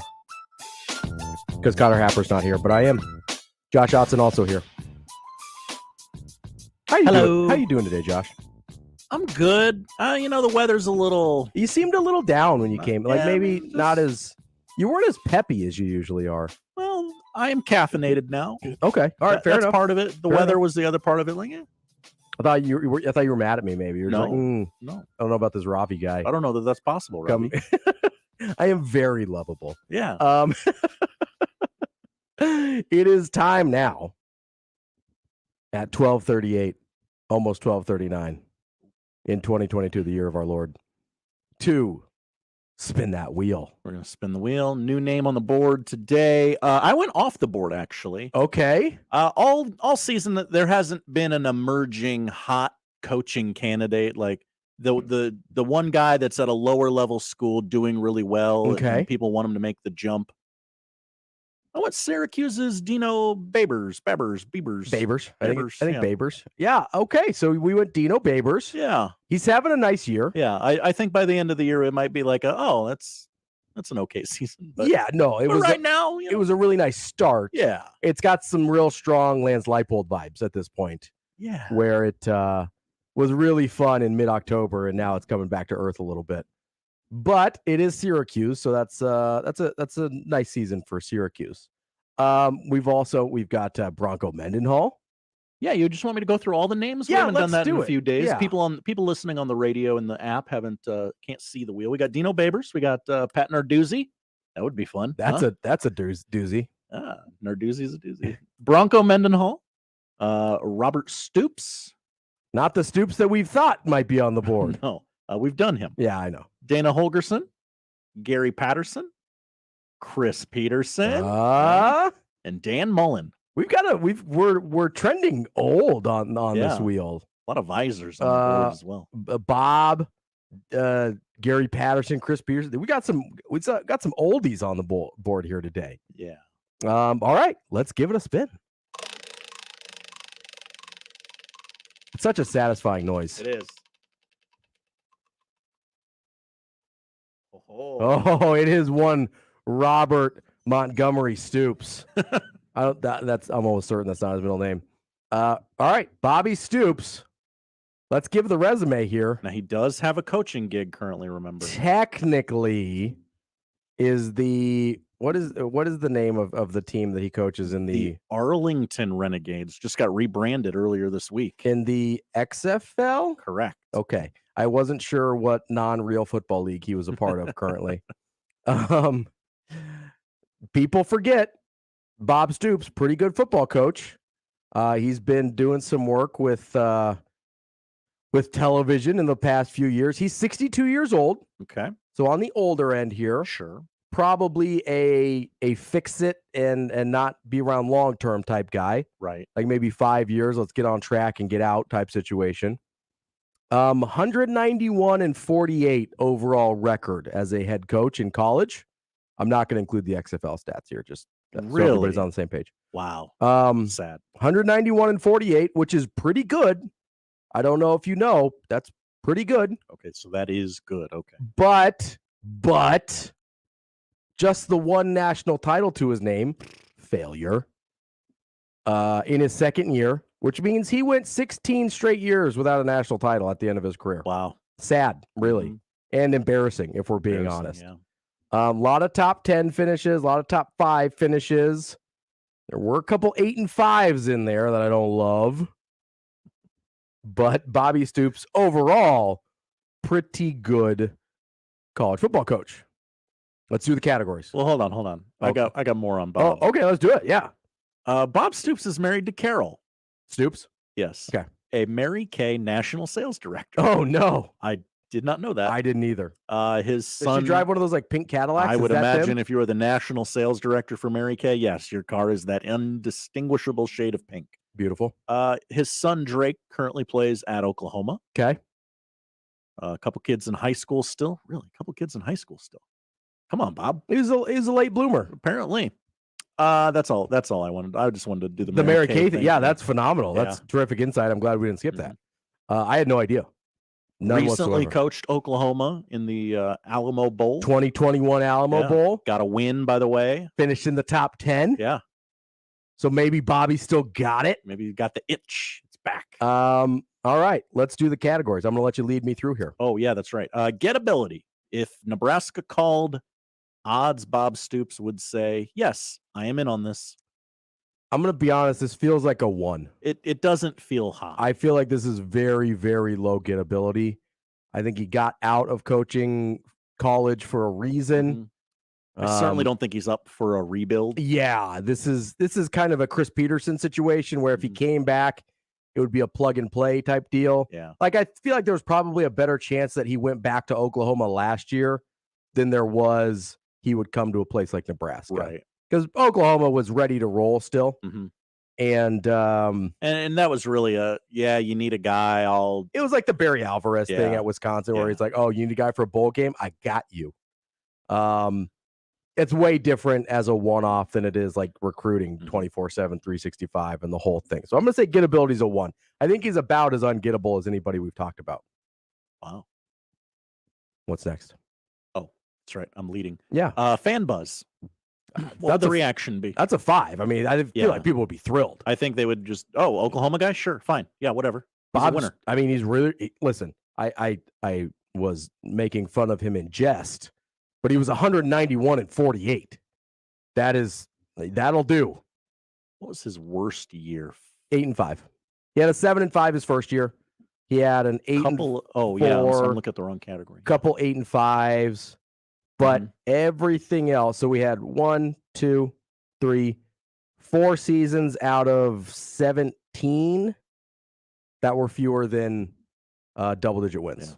So really, really good. 5 off the charts fan buzz. Yeah. What's next? Only 2 and 3 in the XFL though. No, whoa. 4 fan buzz. I'm just kidding. 5 fan buzz. Recruiting. Bob Stoops, does he still have it? I want to say 5, but I'm going to call it a 4, I think. Okay. He's getting a little older. I don't know that he has necessarily the same energy that some of the younger guys do. Oh, he'd just be the closer, right? Yeah. I mean, Yeah. And I mean, what we see typically is the head coaches that are highly involved in recruiting are the best, have the best recruiting classes, right? I'm not sure he'd be as hands-on as maybe you would like.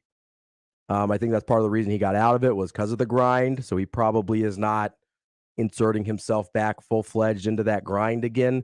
I still think he'd be very good. I think he'd put together a really good staff, but I'm going to say a 4 instead of a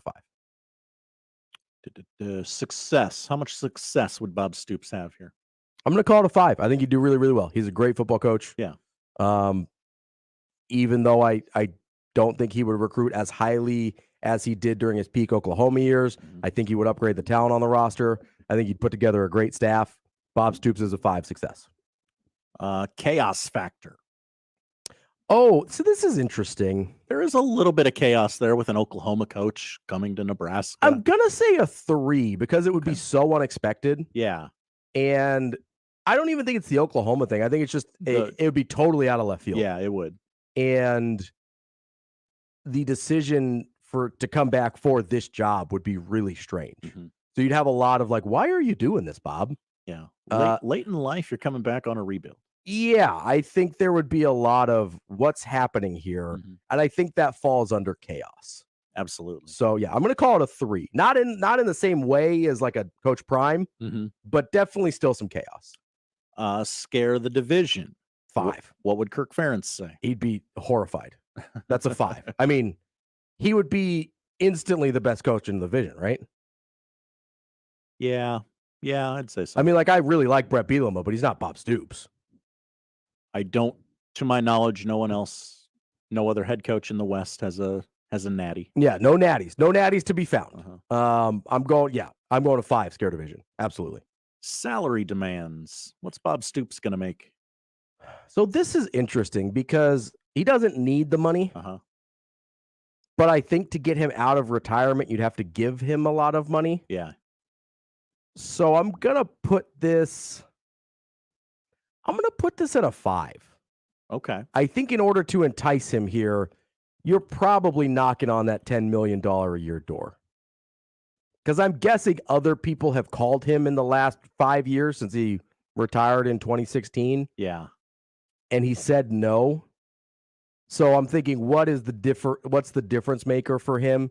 Maybe he has a soft spot for Nebraska. I don't know why he would necessarily, but I think part of it's got to be the money. So I'm going to call it a 5 on salary demand. His last year at Oklahoma was reportedly $5 million. In the XFL, every coach makes $500,000 per season. Yeah, I think he makes good money from Fox. Sure. I would guess. And $5 million a year in 2016, I think, was pretty close to the top. I would think so. Things have really escalated in the last 5 years. Yeah. I think it's a 10 for salary demand. I think you have to really make it worth his while to come back to out of retirement. And awkward first presser. This is still a little bit of that.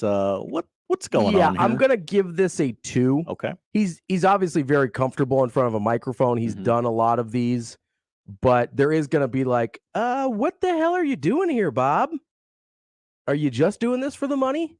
Well, are you up for a rebuild? Do you have the energy for it? There's gonna be some what's going on here. I'm well rested. Yeah, he is well rested.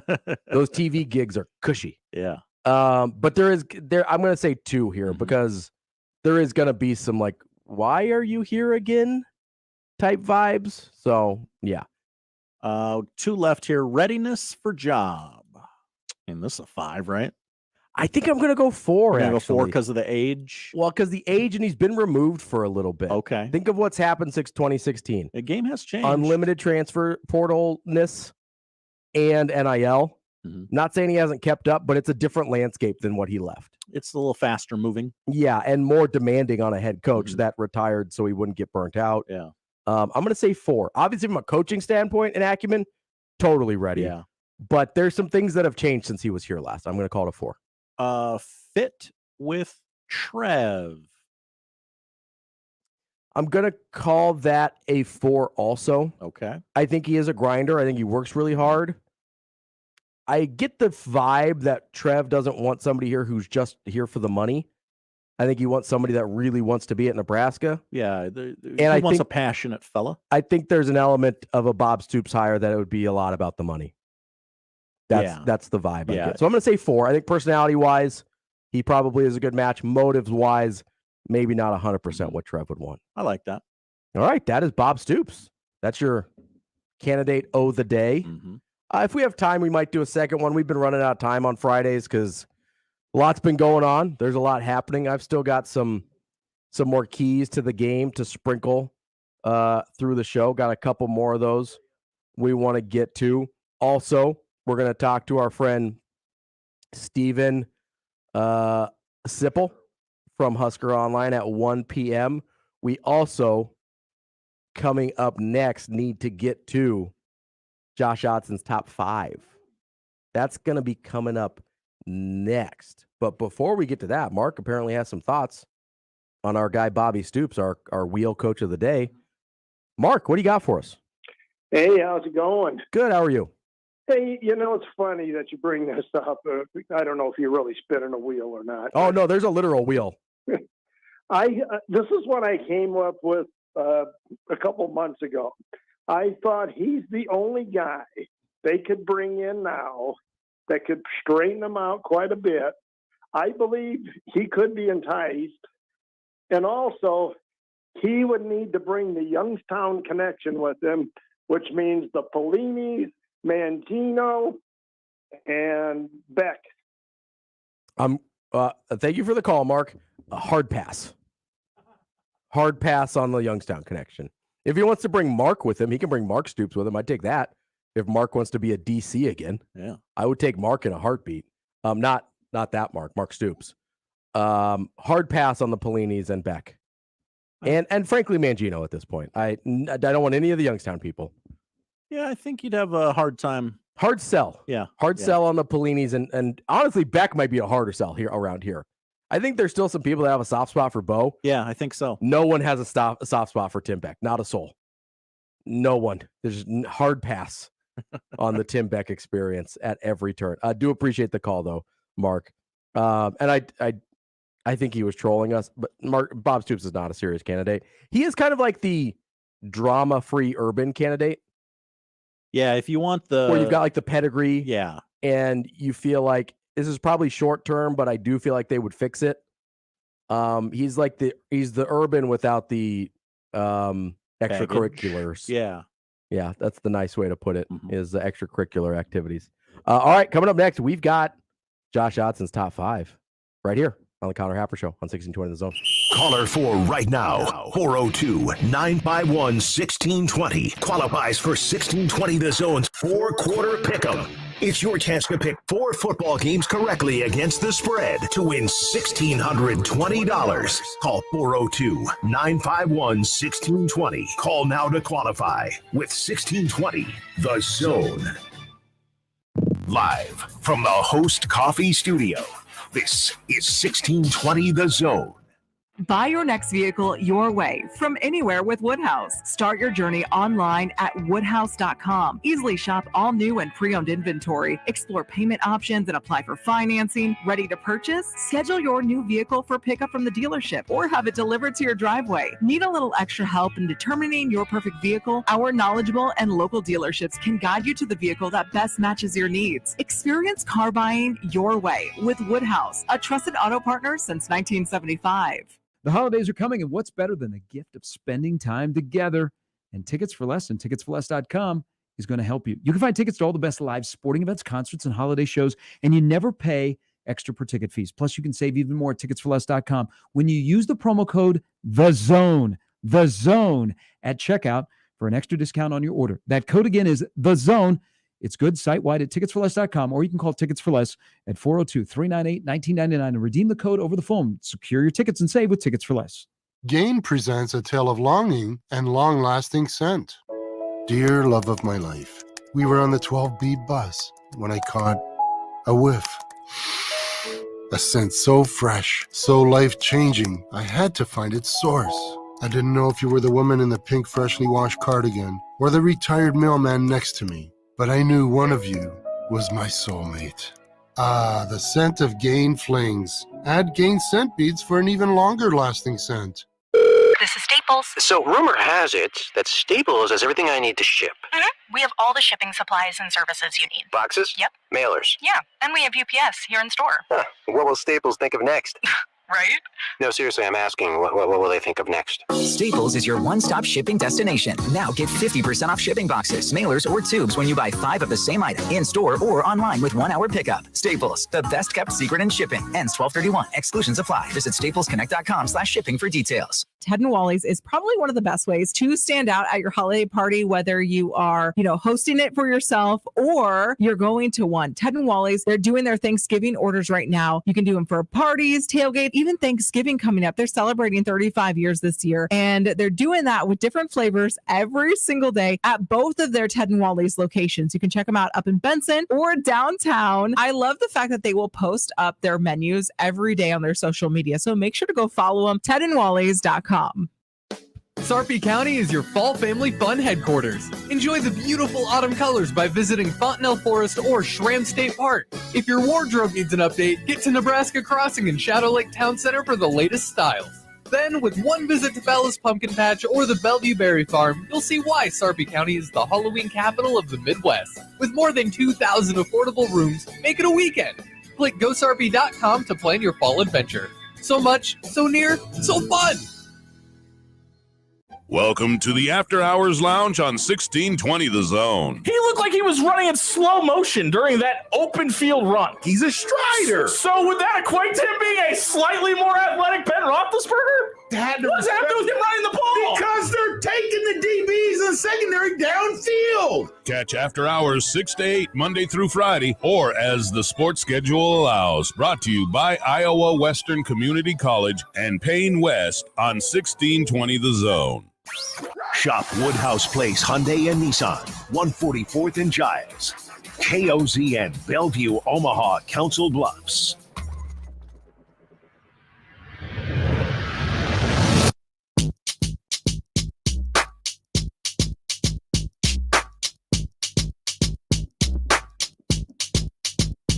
Welcome back to the Connor Happer Show on 1620 The Zone. Ravi Lula in for Connor. Josh Otson here as well. And it's time for Josh Otson's Top 5. What's our category today? We are going to do morning cocktails. Morning cocktails. I love it. Top 5. Morning cocktails. Morning cocktails. I did have a couple tweets about this. Somebody, we'll see if these are on your list. Somebody said the tomato beer. It's like a Clamato or something they call it. Yeah, Clamato. Clamato. Yeah, I don't know. Red beer. Words are hard. Yeah. And then you've also, they said this, I've never had this, an orange beer. Yes. I've had an orange in my beer, like with a blue moon, but do you like mix the beer and orange juice or does it? Okay. I've never had that. How's that? Is that all right? That's pretty tasty. Okay. I might have to give that a go on my next morning drinking adventure. I'm not a big tomato person. I'm not either. And that's gonna. Yeah. And I know like Bud Light makes the pre-mixed ones. Yeah. So maybe if they have a premixed orange one, I'd give that a go. The audience is going to get in their feelings about this top 5 because I'm not a tomato person. So Bloody Mary's not on the list. Spoiler. Will we find out? We'll find out. Here we go. God, come on. Take forever. Number 5. Number 5 is a Bellini. Ooh, I do like a Bellini. That's low. Bellini's low. I don't like peach. Now, if you can get me like a different fruit in there, so I think love a Bellini. Bellinis are specifically peach. I believe they're supposed to be, yeah. But you do see variations. Put some Prosecco in there. Prosecco, and have you done I've done like a pineapple juice is good. Ooh, okay. You ever had one of those? That's pretty solid. That would be tasty. Sure. I've done I want to say like pomegranate juice. Ooh. Okay. And champagne, that's pretty solid as well. So I think I like a peach Bellini, so I'm going to say this is low, but I understand. What do we have next? Number 4 would be next, Ravi. Is that what comes after 5? Usually. Oh, okay. Number 4 is an Irish coffee. Okay, so we're just doing that's coffee and like Bailey's? Yeah. Okay, because I've also heard people use the term for coffee and just put some whiskey in it. Yeah, I mean, like we had the gentleman suggest a peanut butter whiskey in your coffee there. Maybe the same thing. I've heard so when I think Irish coffee, I think coffee and Baileys. Mm-hmm. But I do think the term is also used just to describe any coffee that you put alcohol in. Yes. I think it's a general catch-all term. Uh-huh. Are you talking about the Bailey specific one? I am talking about a Bailey specific one. I agree because I feel like the cream is important for the coffee. Yeah, I don't generally like a creamy alcoholic beverage. I don't either, but in coffee, that's the way to go. It makes sense, right? Yeah. Because that's the way you take your coffee. Yeah, that makes sense. Well, some people go black coffee. Yeah, because sociopaths just really much stronger than me. They have a stronger will than I do. Combination of 3 and 5. Number 3. Number 3. Here we go. Number 3. This is the off the board selection. Uh-oh. It's a Morning Glory Fizz. Okay. So is that like a gin fizz? What do we have here? Well, it is a blend of scotch. Okay. Silky egg white and a splash of soda. Oh. The egg white threw me there. I'm going to be honest. Orange. You garnish it with an orange. Have you had this, or does it just sound good? No, I've had it. Have you? I've had it. It's okay. It's very tasty. Say the name again. Morning Glory Fizz. Correct. I got to be honest. There's a lot of things happening there that I'm not 100% sure about. On paper, you look at it and go, no, that's a lot going on there. Like scotch seems questionable at breakfast. I understand. Egg white in a drink seems questionable. Oh, I love egg white in a drink. Do you? Yeah. Okay. Maybe I'm missing some things. It really just makes the drink not just south of creamy, like just not quite creamy, but adds a viscosity to the drink. Yeah, it thickens it up. Okay, it's a thickening agent. Yeah. Okay, well, I might have to give that a try because I've never heard of that. There's a lot of things that give me pause there, but you seem to be sold on it, so I might have to give it a go. Yeah, everyone have a Morning Glory Fizz this weekend. All right, and get back to me. We'll do this again on Monday. All right, what do we got? Here comes 2. Number 2. Number 2 is a Tequila Sunrise. Okay, give me the ingredients on Tequila Sunrise. It is tequila, orange juice, and grenadine. Yes, those are good. I've had those. You put the grenadine in last; it falls to the bottom. It makes like the cool visual of it. Yeah. I'm gonna be honest. Basically, any alcohol and orange juice, I'm probably in. Yeah. Screwdriver was on the outside of this list. You know what's funny? I don't think of Screwdriver as a morning drink. I don't either. I think of it as a high school student doesn't know anything about mixed drinks, but they know they can mix vodka and orange juice. Yes, and it's delicious. Like I agree that it leans young in terms of the demographic because you don't totally know other things that you want to drink and you don't necessarily love the taste of hard alcohol yet. Yeah. But they are really, really good. They are. And I have a hot take here. I don't know if this is accurate or not. It's probably not because I'm not a doctor. I don't know anything about this. I feel like the nutrients from the orange juice help with the hangover situation as well. Oh, okay. That's something to think about. I've gotten that vibe before. That the orange juice, the like vitamin D and stuff in the orange juice kind of helps stave off the hangover. It corrects you. Yeah, I think there's a correcting agent there. Okay. Yeah. Just a thought, something to think about. Leads us to number 1. Here we go. There's 2 drinks everyone's thinking of right now, and they don't know which way I'm going to go. I think I do. I think you do. We kind of teased it at the beginning. Make it so. Number 1. Number 1. I'm on pins and needles. Number 1's a mimosa. Yeah, here we go. Classic morning cocktail. Get out of here with your Bloody Mary. What is a Bloody Mary? I think it's a horror character as well. Yeah. I don't love a Bloody Mary. Tomato juice. You're putting sandwiches on the top of it. I would like a sandwich on top of my drink, but it's just cartoony at this point. Here's my take on Bloody Marys, which not on the list. Not on the list. And I'm not arguing. I think if they were so good, you wouldn't have to do so much with them with all the other stuff. Okay. Like I think people understand that it's not that good. The Bloody Mary becomes more about the fixins. Yes, that's why you have. I mean, it started just like was it vodka? Yeah, I believe that. Vodka, tomato juice, and like celery, right? And I think they put like pepper or something in there too, but usually you use like a mix, like a tomato mix. Right. I think if it was that good, you wouldn't have to do all the special things to it to make it appealing.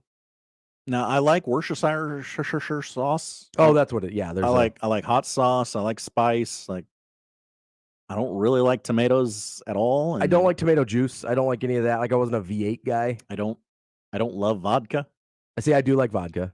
I like vodka, but the tomato juice is what ruins it for me. I don't like tomato juice. Absolutely. It feels like, and I think there's something to it here.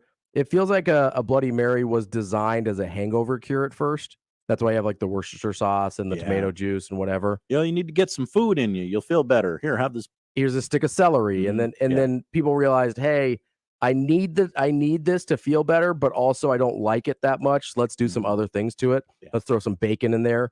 Let's throw an entire fried chicken on top of it. There's a lot happening with a lot of the Bloody Marys, and I think it's because everybody knows deep down they're not that good. Garnish it with a Cornish game hen. Yeah, basically. I mean, I've some of the they're elaborate. Some of the makeups for these Bloody Marys is kind of absurd. Doesn't make any sense at all. We've gone too far. We have gone too far, and it's because nobody actually likes the Bloody Mary. Mm-hmm. I think there's something to that for sure. I mean, I'm sure somebody actually likes the Bloody Mary. I think the large portion of the population understands they don't taste that good, so we're doing a lot to them to make them more appealing. You're putting lipstick on a pig. I co-sign on this. I think that's a good take. Terrific top 5. Thank you. I don't feel like you left anything off. Wow. I do think peach bellinis were low. Okay. But I'm not a peach guy. Yeah, I understand. I don't like a peach. I understand. It's hard to overcome the. I'm just happy you put the bellini on the list at all for not liking peach. Yeah. I appreciate you recognize its greatness. It was a heroic act by me. That's, friends, what we like to call a callback. It is. All right, coming up next, we're going to make a call back to our friend Steven M Sipple of HuskerOnline.com. Coming up next on the Connor Happer Show on 1620 The Zone. Previously on The Crossover. Then you're trapped on that email chain for about days, at least. Yeah. The reply all is haunting. Yes, that is a message for people in our company. Please stop. Just in every company. Quit replying all. I got news for you. They're not listening. Just quit replying all. Mornings on 1620 The Zone. The Connor Happer Show on Sportsmanlike Conduct. 6A to 6P. 1620 The Zone. Your Omaha area forecast from the Godfather's Pizza Weather Center and KETV News Watch 7 on 1620 The Zone. Wet and chilly weather Friday with rain expected throughout the morning. Showers become more spotty in the afternoon with a north breeze gusting 20 to 25 miles per hour. Highs will only top out in the low 40s. More showers expected overnight, then changing to wet snow after midnight. 1 to 3 inches of slushy accumulation possible in the metro by Saturday morning. I'm meteorologist Sean Everson from KETV News Watch 7. The Zone Inbox is brought to you by Equitable Bank. We take banking personally. Email me, Connor Happer, with the Connor Happer Show at Connor, CONNOR, at 1620thezone.com. Send me your love, your hate, and maybe a few hot takes. The Zone Inbox, presented by Equitable Bank. Buy your next vehicle your way from anywhere with Woodhouse. Start your journey online at woodhouse.com. Easily shop all new and pre-owned inventory. Explore payment options and apply for financing. Ready to purchase? Schedule your new vehicle for pickup from the dealership or have it delivered to your driveway. Need a little extra help in determining your perfect vehicle? Our knowledgeable and local dealerships can guide you to the vehicle that best matches your needs. Experience car buying your way with Woodhouse, a trusted auto partner since 1975. Are you that relative who's always asked to bring plates and napkins to the family dinner? Bring brews instead, specially quality, locally brewed Nebraska beers and ciders. The Nebraska Craft Brewers Guild wants you to know that local brewers are working on special seasonal beverages to make your holiday family get-togethers a day full of fun, football, and feasting. Lots and lots of feasting. Plus, you'll never be asked to bring plates and napkins again, especially if your goofy cousin from Iowa brings that state's favorite beer. Cheers. Listen to the Woodhouse Auto Family Blue Jay shoot-around and overtime shows. The Creighton men's basketball pregame and postgame shows on 1620 The Zone. The Woodhouse Auto Family Blue Jay shoot-around and overtime shows are also presented by Burton AC Heating, Plumbing, and More, by Barry Law, by Union Bank and Trust, by DJ's Dugout, and by McGow Law. Before and after each Creighton game, exclusively on your home for the Creighton Blue Jays. 1620 The Zone, 1620 The Zone mobile app, and 1620thezone.com. Steve Sipple, Put, hey! The conversation gets even more uncomfortable, okay? Omaha! Steve Sipple on the Connor Happer Show on 1620 The Zone. Welcome back to the Connor Happer Show on 1620 The Zone, hosted by Ravi Lula, because that makes a lot of sense. We've got our friend Steve Sipple here. Sip, what does the M stand for in your name? Marvelous. See, I've been making up a different M basically for the last 2 weeks that I've been hosting the show on Fridays. And it's Matthew. It's not marvelous. I know you probably think it is marvelous, but it's not. Well, if it was true to who you are as a person, it would be marvelous. But I appreciate you giving me the real one there as well. Yeah, Matthew, Catholic name. Oh, that makes sense. It's I was hoping it'd be a little more exotic. Like what? Like Marcellus. Montgomery.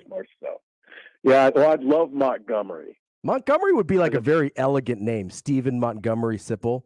Oh my God, maybe I'll change it. That's a good one. Yeah, that is a good one. I like Alabama as a state, the team. That's a good. It's a good, strong name. God, that is a good name, Ravi. I feel like you could be an heir to a fortune with the name Steven Montgomery Sipple. I wish I were an heir to a fortune. I wouldn't be talking to you if I was an heir to a fortune, though, Ravi. I'll tell you that. Well, that's hurtful. I feel like we should be friends anyway, Sip. I would say that I wouldn't be working, is all I'm saying. We would talk off air, just as friends. Yeah, yeah, exactly. Probably about the NBA and things, right? Yes, that would be wonderful. Well, as much as I would like to talk to you about the NBA, apparently a lot of things are going on with Nebraska, so we should probably start there. Yesterday got a little weird on us. A lot of things flying around. When something like that happens, where these rumors kind of start floating around, do you tend to believe that those are things that just kind of got out of hand, or that there's generally rooted in something? Oh, that's a good question. I'll just tell you.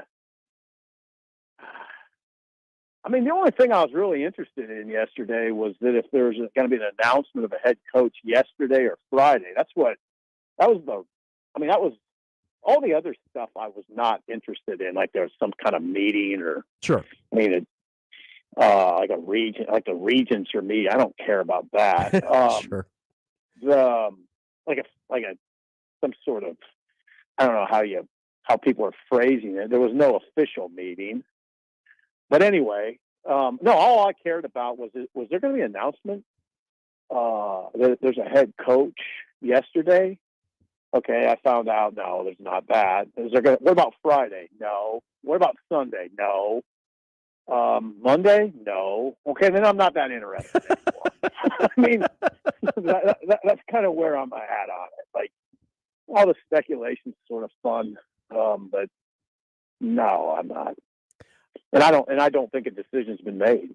So that's where I'm at on it. In fact, I'm 99% sure there's no decision made. Okay, interesting. How much do you think of the thing running wild yesterday was just that's the first time we had any sort of nugget to chew on at all in the last month and a half about the coaching search? We were due. I mean, we were due for a day like that. Yeah, probably overdue. Yeah, overdue. And I'd say there's going to be more days like that where we're kind of chasing our tails, that sort of thing. Echo chamber goes into effect.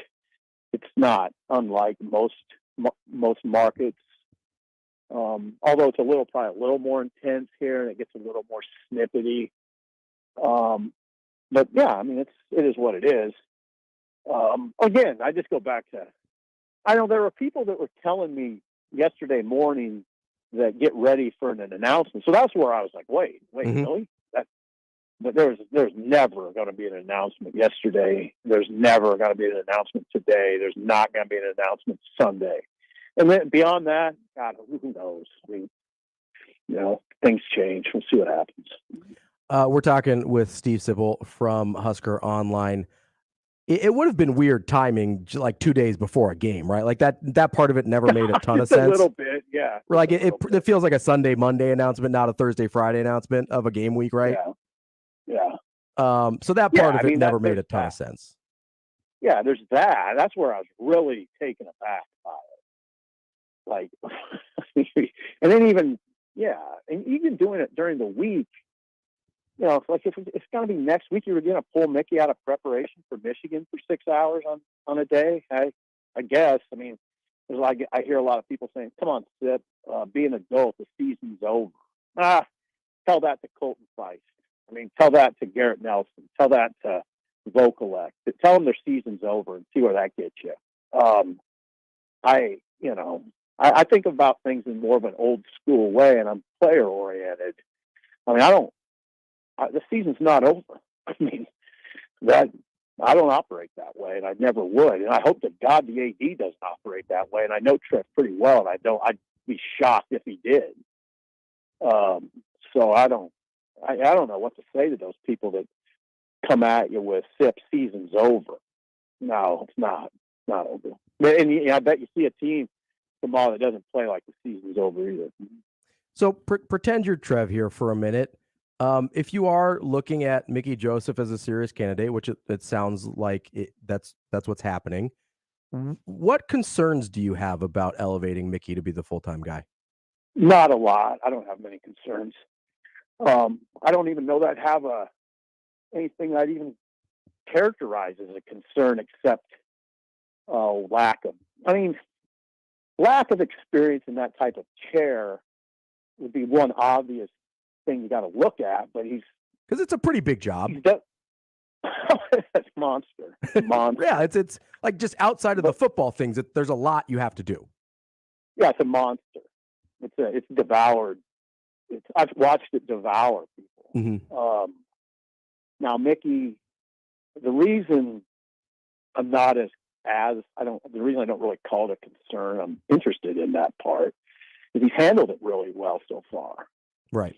So I don't know if I'd say concern. I still weigh that, but a lot of that too can be solved if it puts the right type of people around. And for instance, if you hire Vance, that would be nice. Yeah, and Vance has experience running an NFL team. That would help, but not that Mickey can't do it on his own, because I think Mickey has the temperament, and there's a lot about Mickey that would work here. I mean, I think I think the ex-players, that part of it would be good. He can be very frank with people. And there's just a lot about him that suggests he could be a CEO. He's not going to call plays, which I like. And then everybody talks about the recruiting component. That's valid. It would be an aggressive recruiting operation. And man, this place could use an aggressive recruiting operation. Mm-hmm. And that part's very appealing. We're talking with Sip from the Husker Online On 3 group here. So let's go to actual football games that happen to be occurring tomorrow. I know I enjoy talking about the silly stuff a lot, but there is still a third of a football season to go here. I think people might forget that. Tomorrow, I think, is a really interesting dynamic for Mickey Joseph in terms of his relationship with Mark Whipple and how that quarterback situation is handled. How do you anticipate that playing out? Oh, I mean, I think that, yeah, I don't want to pretend like I know, but I know how I would do it if I were them. And I've been around this stuff for a long time, and I would go to Casey and say, "You ready or not?" I mean, he's 24 years old. He's not a kid. He's a grown man. Mm-hmm. he's not a kid. I mean, there are kids over there for sure. I'd put Chuba in the kid category. Sure. And I'd put Logan in the middle of that, somewhere in the middle. And then I'd put Casey in the grown man category. And I'd just say to him, can you go? I mean, can you win it? Can you go win us this game? Are you physically capable? And see what he says. And I'd go from there. And if it's not him, it's hard for me to answer the question, Ravi, because I don't know what the practice looks like. I don't know what practices look like during the week. I don't know how those guys respond in meetings. I don't know what their attitude is like around the complex. Those are all things you got to weigh, especially how they are in practice. And I just don't have that information. So from there, it's going to be either Chubb or Logan. I don't know. Again, I just don't know how Logan's throwing it down the field. I don't know if Chubb is showing a little bit more confidence in running the team in practice. He would have to show you that. So that's where I go. I just start with a frank conversation with Casey. How long, if Chuba looks like he did in the second half last week, how long do you think they let him go? Not very long. Not very long at all. He couldn't. I mean, if he came out in the first 3 series and looked like he did last week, I'd get him out of there quick. Right. Like, he can't win. I mean, 20 plays, 34 yards, he ain't winning the game. Right. So, no, Chubb would have to show something the first 3 or 4 series. I wouldn't yank him immediately, but I think he's got to show you something. Coming off that game, but not only that game, he hasn't he hasn't been particularly strong this season. So, I'd watch it. He'd be on a short leash, I guess is the best way to put it. We're talking with Steven M Sipple from HuskerOnline.com. What do you think, when you're looking at the matchup tomorrow, what do you think is the biggest key for Nebraska outside of that quarterback situation, which we already know is going to be a huge factor? Well, I mean, of course you got to go to Ibrahim first. And right. If there's a sort of a bigger picture discussion there, what PJ Fleck does is he tries to bludgeon you slowly, and he does a good job of it. He manages his team really well, but if you get up on them, that puts Minnesota out of its comfort zone. If they get a 10-0 lead, he'll just bleed clock. I mean, he'll bleed clock from the start, Robbie. Mm-hmm. I mean, he'll start the game by bleeding clock. And if they can do what they did against Rutgers, which was start the game with their first possession was 19 plays, 99 yards. And then it took 10 minutes and 24 seconds. Now that takes a lot of discipline to do that. Mm-hmm. I mean, not many teams. Somebody will jump off sides. There'll be a bad handoff. Somebody will do something stupid usually that would preclude you from going 19 plays. But they're a very disciplined team. They followed up that 19-play, 99-yard touchdown drive with a 13-play, 80-yard touchdown drive. It took, I think, over 7 minutes. Those are the first 2 possessions. Now, Nebraska's got to get them off the field. And it'd be great if you could get a 10-0 lead on them. I mean, you always say you want to go after a fast start. Of course you want to go after a fast start. But in some instances, it's more important than others. And in this case, it's really important, I think. Sip, Minnesota's really, really good at staying on schedule. That's how they, as you mentioned, get those really, really long drives and eat so much clock. With Nebraska not necessarily being great at getting negative plays on the defensive side, what can they do to get Minnesota off schedule? Control first and second down, obviously. I mean, if Ibrahim's getting 4 yards a crack, which doesn't sound all that bad, but it is in this case. Yeah. Because then Minnesota's 3rd and short, and they lead the nation in 3rd down conversion rate because they're often at 3rd and short, I imagine. So it's first and second down, I think.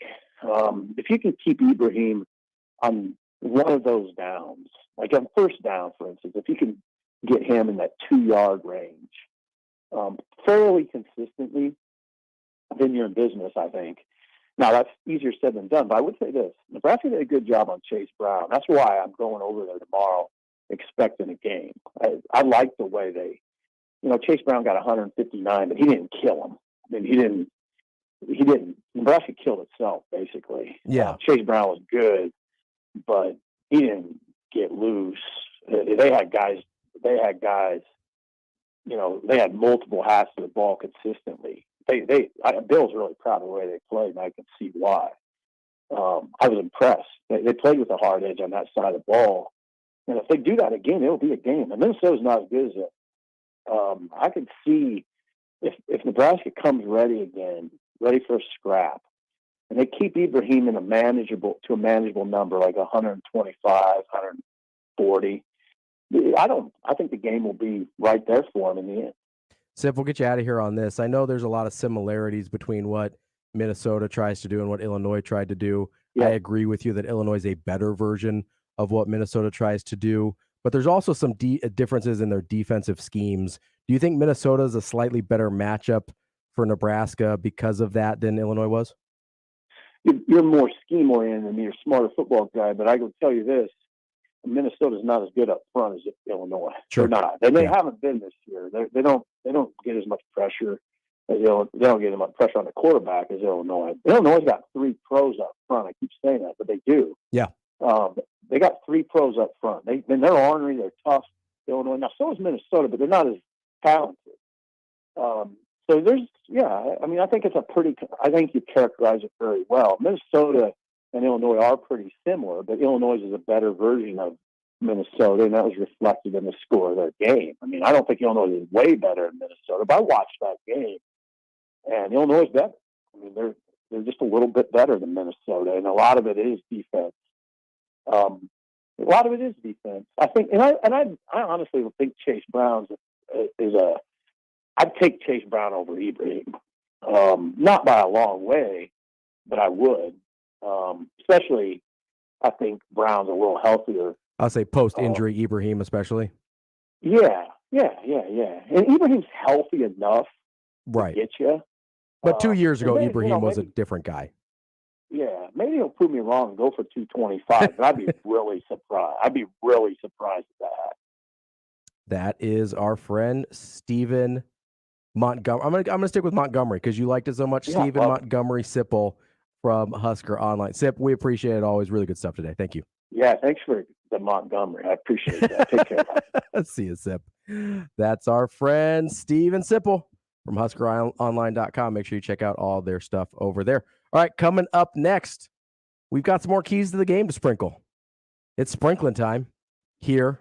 A little Salt Bay action of our keys to the game right here on the Connor Happer Show on 1620 The Zone. Week number 9 of the NFL, and it is time to get your betting right, and it's time to get your same game parlay right with the FanDuel Sportsbook. That's right, the same game parlay where you can take bets from individual games, props from individual games, combine them together, and boost those odds for a same game parlay. But that's just one of the reasons why I bet with FanDuel. The live betting aspect is fantastic for Sundays. There's great odds boosts and specials every single day. There's some big super boosts, especially with the NFL. And when you win, you get paid out quickly. There's no feeling like nailing a same-game parlay bet, so lock in your bet today on FanDuel Sportsbook. If you're new to FanDuel, sign up today with promo code HAPPER for your no-sweat first bet up to $1,000. That's promo code HAPPER. Make every moment more with FanDuel, official sportsbook partner of the NFL. 21 and over, present in Iowa. First online real money wager only. $10 first deposit required. Bonus issued is not withdrawable for bets that expire 14 days after receipt.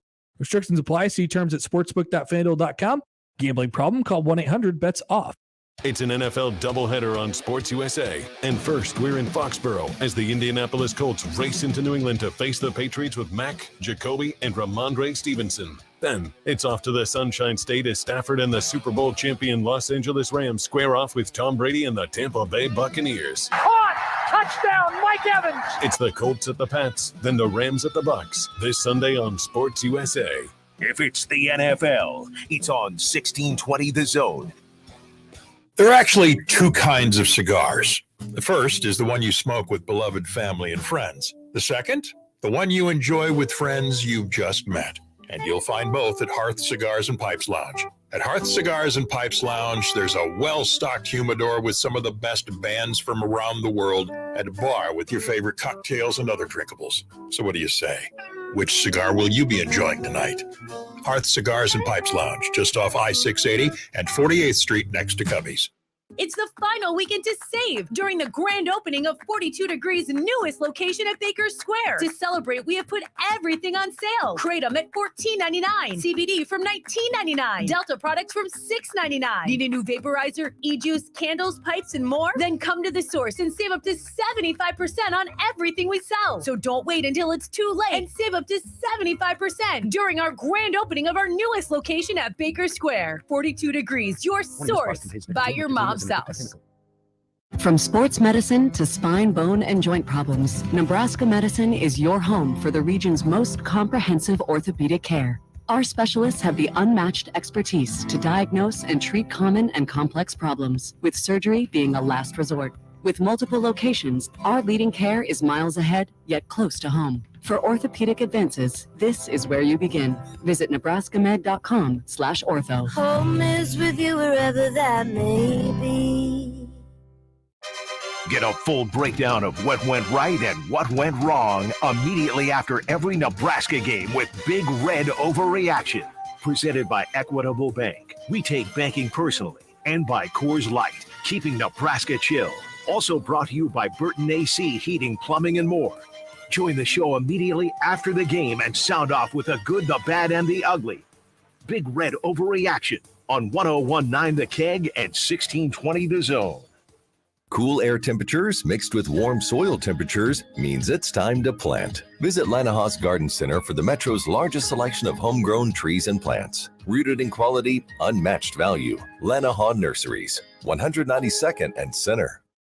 I always wanted to learn Spanish, but I never thought I'd have the time. Then I discovered Babbel. Babbel's lessons are fun. They only take like 10 or 15 minutes, and in 3 weeks, presto, you're speaking another language. Like magic. I love that Babbel's lessons aren't just robots talking. They're voiced by native speakers, so you get the pronunciation just right. And they're designed by real language teachers, so you learn how to have real-world conversations, things you'll actually use. 3 weeks. It's incredible. After 3 weeks, I'm on vacation in Paris, having a conversation in French.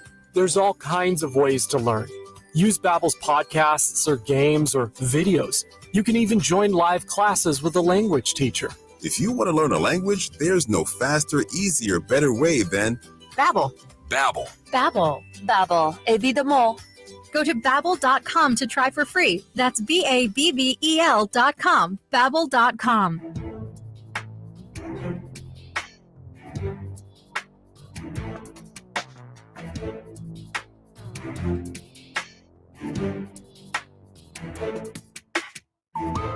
Welcome back to the Connor Happer Show here on 1620 The Zone. Ravi Lula in for Connor Happer and Josh Odson, always here.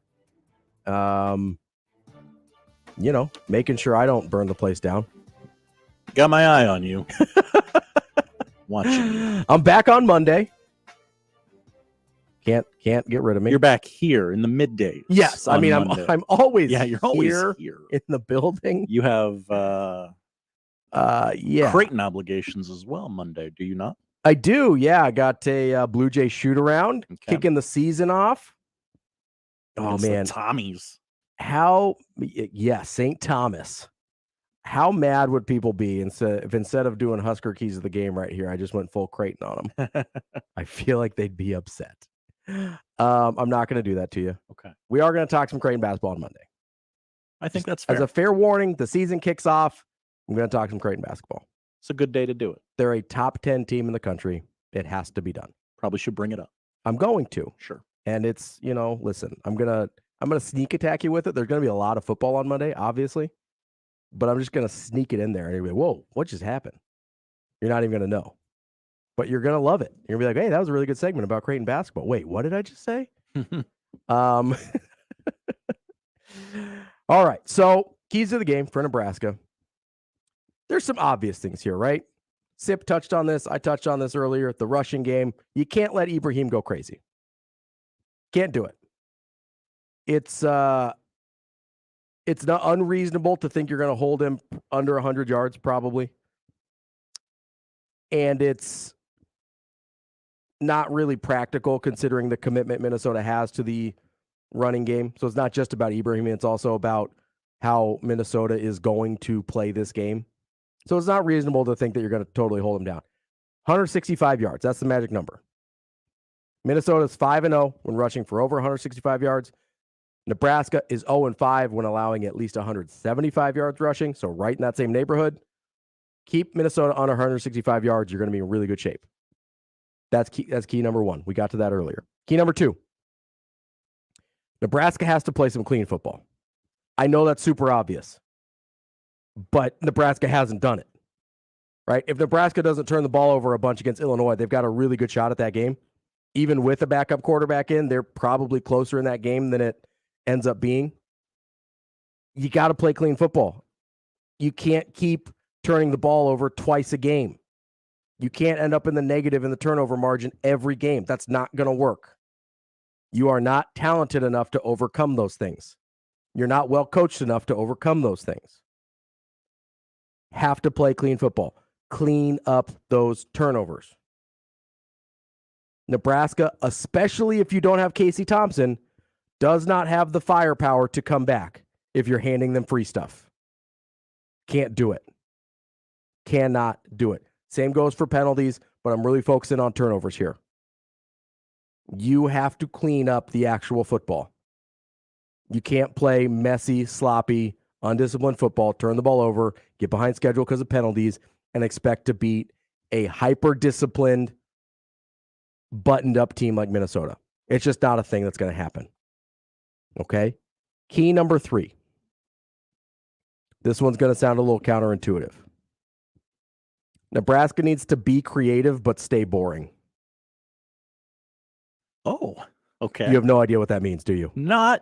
I like the way it sounds, but yeah, I have no idea what it means. Yeah, it sounds enticing, but you're like, wait, is that a thing? That doesn't sound like a thing. Here's what I mean. Nebraska needs to be boring in the sense of you got to find some way to run some sort of ball control offense. You need to keep Ibrahim off the field. You need to keep Minnesota off the field on offense. You need to give your defense a break. You need to not allow Minnesota to run the exact game plan they want to run. And in order to do that, you can't run the F it, he's down there somewhere offense with Palmer. There's a time and place to take shots. I'm not saying there isn't. But that can't be the whole offense. You need to be a little bit more boring than that. You need to be a little bit more sustainable than that. You need to have some semblance of control over the ball and the clock and the game. Because if you don't, Minnesota sure as hell is going to. So that's where it's boring, right? You're probably not scoring. You probably don't want to score on 90-second drives. You probably don't want to have 80-yard touchdowns. Here's where you need to be creative with your boring. Nebraska doesn't really have the lines to just run straight ahead with Anthony Grant or Jaquez Yant or Ramir Johnson or whoever else. They don't really have, we haven't seen their ability to just line up and control the game that way, the way you normally would. So they're going to have to get creative. You're going to have to get creative in your running game, whether it's Logan Smothers with the QB run, whether it's some wide receiver run action with Trey Palmer. Find a way to get your best player the ball and Trey Palmer. I really liked that screen they ran to Chancellor Brewington last week. That was a really nice play. You need to find some things like that, some creative ways to get chunks of yardage and to sustain drives and to stay on the field on after third down. You need to get creative in those things in order to be able to play a boring game. Like the goal is boring. Ball control. Clock control, game control. It's a boring goal. You have to be creative to get there. Nebraska can't do it the same way that Minnesota and Illinois did it, where it's just like, hey, we're running it straight down your throat and you're going to have to deal with it. Nebraska hasn't shown an ability to do that against Big Ten opponents. So they have to get creative so they can do that. Because to me, that's the path to victory. You can't allow Minnesota to do exactly what they want to do, which is to hold on to the ball for 40 minutes, which is to get 200 yards out of Ibrahim or their rushing offense in general, which is to keep Nebraska's offense off the field. That's what Minnesota wants to do. In order to prevent them from doing that, you have to take some of those things away from them. And I think, listen, I've been really frustrated with Mark Whipple and his lack of willingness to get creative with some of these things, especially with a backup quarterback in there, which we assume is going to happen. You're going to have to get really creative in the run game, whether it's with Smothers, whether it's with some of the wide receiver runs, whether it's some of just the different concepts for your running back room, whether it's for using some short passing game in order to replicate running type situations. Nebraska needs to find creative ways to stay on schedule and stay on the field. That's key number 3. Here's the biggest thing I'm looking for. Call it a key, call it not a key, whatever. This is the biggest thing I'm looking for tomorrow. I brought it up a little bit with Sipple, brought it up a little bit earlier. How does Mickey Joseph handle the quarterback position, and specifically how that relates to offensive coordinator Mark Whipple? Because Whipple has shown a total unwillingness to venture outside of what he wants to do, his comfort zone as a play caller. And his unwillingness to play to his roster's strengths maybe cost them the Illinois game, maybe cost them the Purdue game because they couldn't stay on the field. They only had the ball for 17 minutes that whole game. And it's led to an awkward position between himself and Mickey Joseph. I think Mark Whipple as a person is kind of a, I don't really give an F anyway. And I don't mean that and he doesn't work hard and things like that. I mean, I'm going to do things my way, right? He's appears to be about 4 games away from retirement. I don't think that dynamic makes him give an F any more than he did before. Probably leans it the other direction, if anything, in terms of being told what to do. Mickey Joseph could find himself in a really awkward situation of having to tell Whipple, hey, this isn't working with Chubba. This isn't working with the plays you want to call. We have a whole half of a playbook from the head coach that is no longer here that we need to use.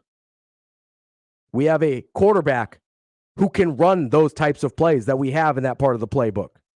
The creative running concepts, the quarterback run game. We have a guy that can do those things. Guess what? We don't currently have a guy that can do the things you want to do.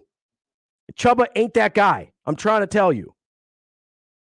I said it during the game on Saturday. I saw this dude at Florida State when he was recruited, when he got in. Florida State had huge quarterback problems the couple of years he was there, and he couldn't get on the field. And when he did, it looked like this. Chubba ain't that guy. The game's always looked fast to him. He's always looked overwhelmed. Now, unless they performed a miracle this week, I don't expect anything different against Minnesota. Even if he is healthy, I guess, this week. Mickey Joseph is probably going to find himself having to make a difficult decision tomorrow, in which he probably is going to have to tell Whipple, hey, the things you like to do on offense are not working because we don't have a guy that can execute them. The things Scott Frost likes to do on offense, we have a guy that can potentially execute. We need to do those things with that guy. That's the thing I'm looking at the most tomorrow, because I don't anticipate Chubba Purdy's going to play well. I just don't. I don't think he's that guy. I think he's got a lot of arm talent. I bet he looks great on 7-on-7s. I don't think he's that guy. He's young still. He might turn into that guy. I lean against it. He's actually been in Division I major Power 5 college football programs for a little while now. He's not a true freshman. I think the game is too fast for him. That's the vibe that comes up. Again, maybe Mark Whipple performed a miracle this week. Maybe he transplanted Peyton Manning's brain into Chubba Purdy. Seems unlikely.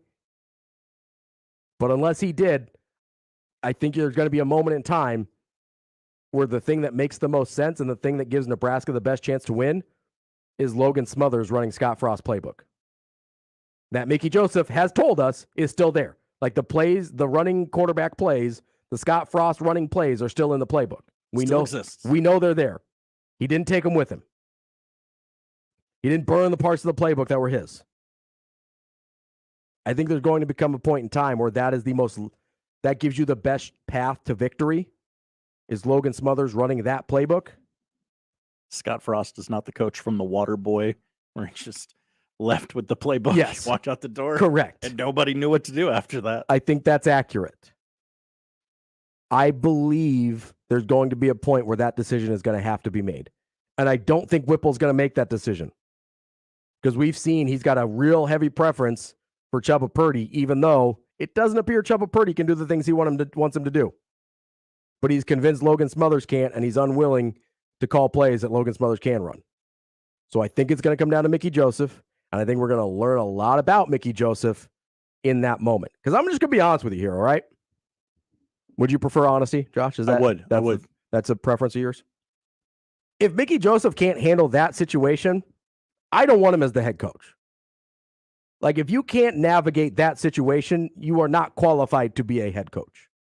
That's a pretty simple, hey, this is not working. We don't have a guy that can run the plays that you want to call. We have a guy that can run plays that are in the playbook that we need to call.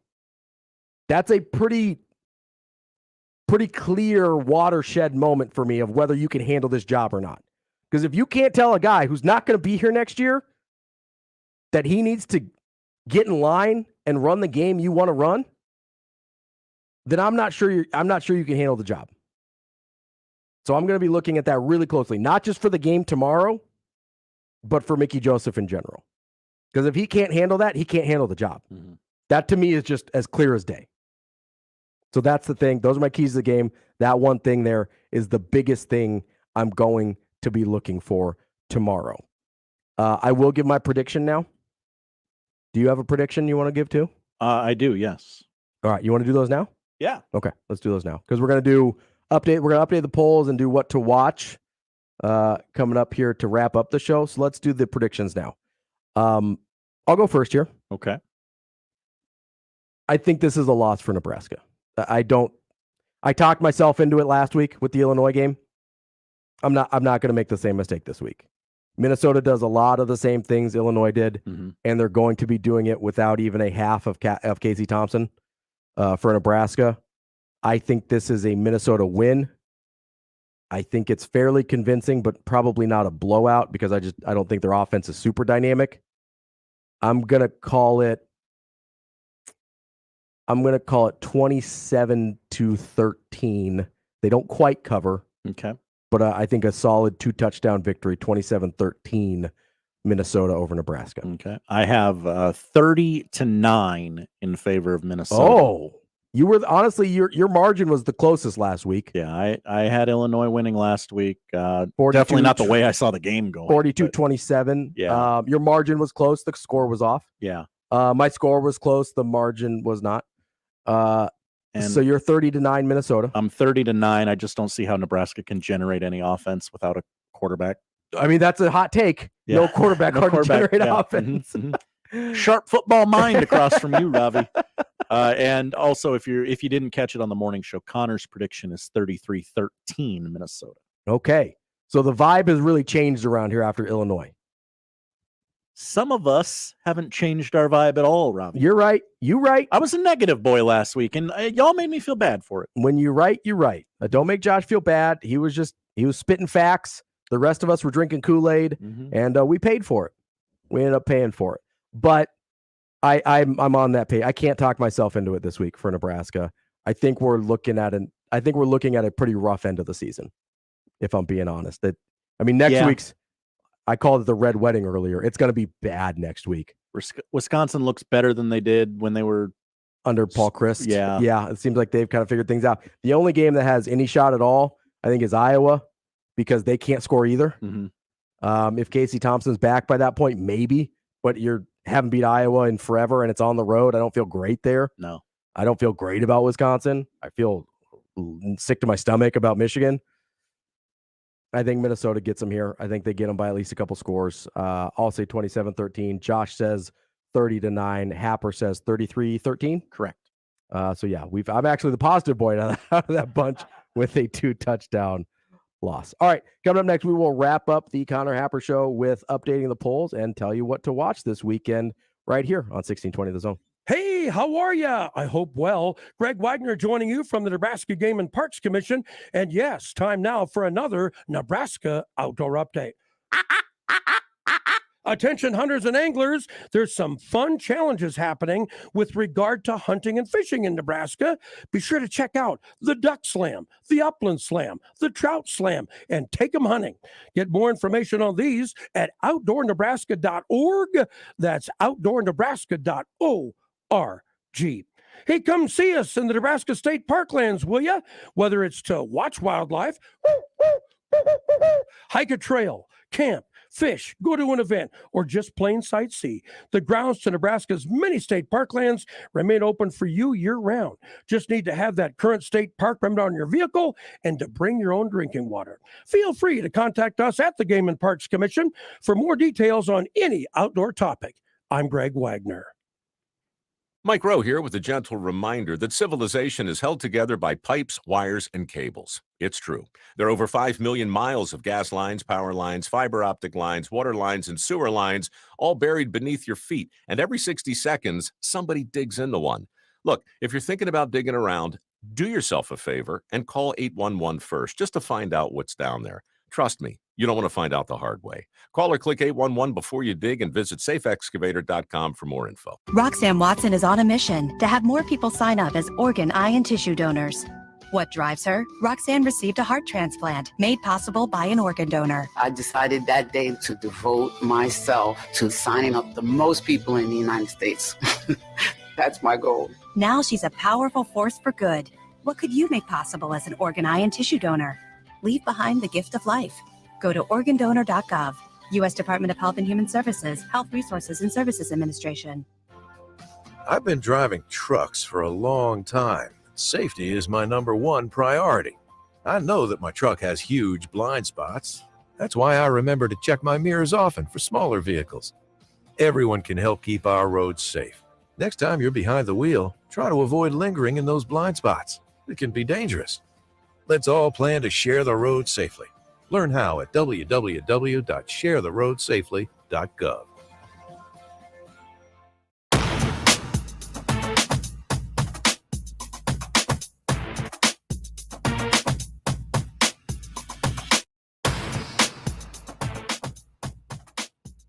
Welcome back to the Connor Happer Show, featuring the Ravi Lula Experience, featuring Josh Odson doing his normal deal. Are we a posse now? That's a lot of featurings. I think we're a collective. Okay. A rap collective. Okay. A sports talk show collective. I don't know. I like it.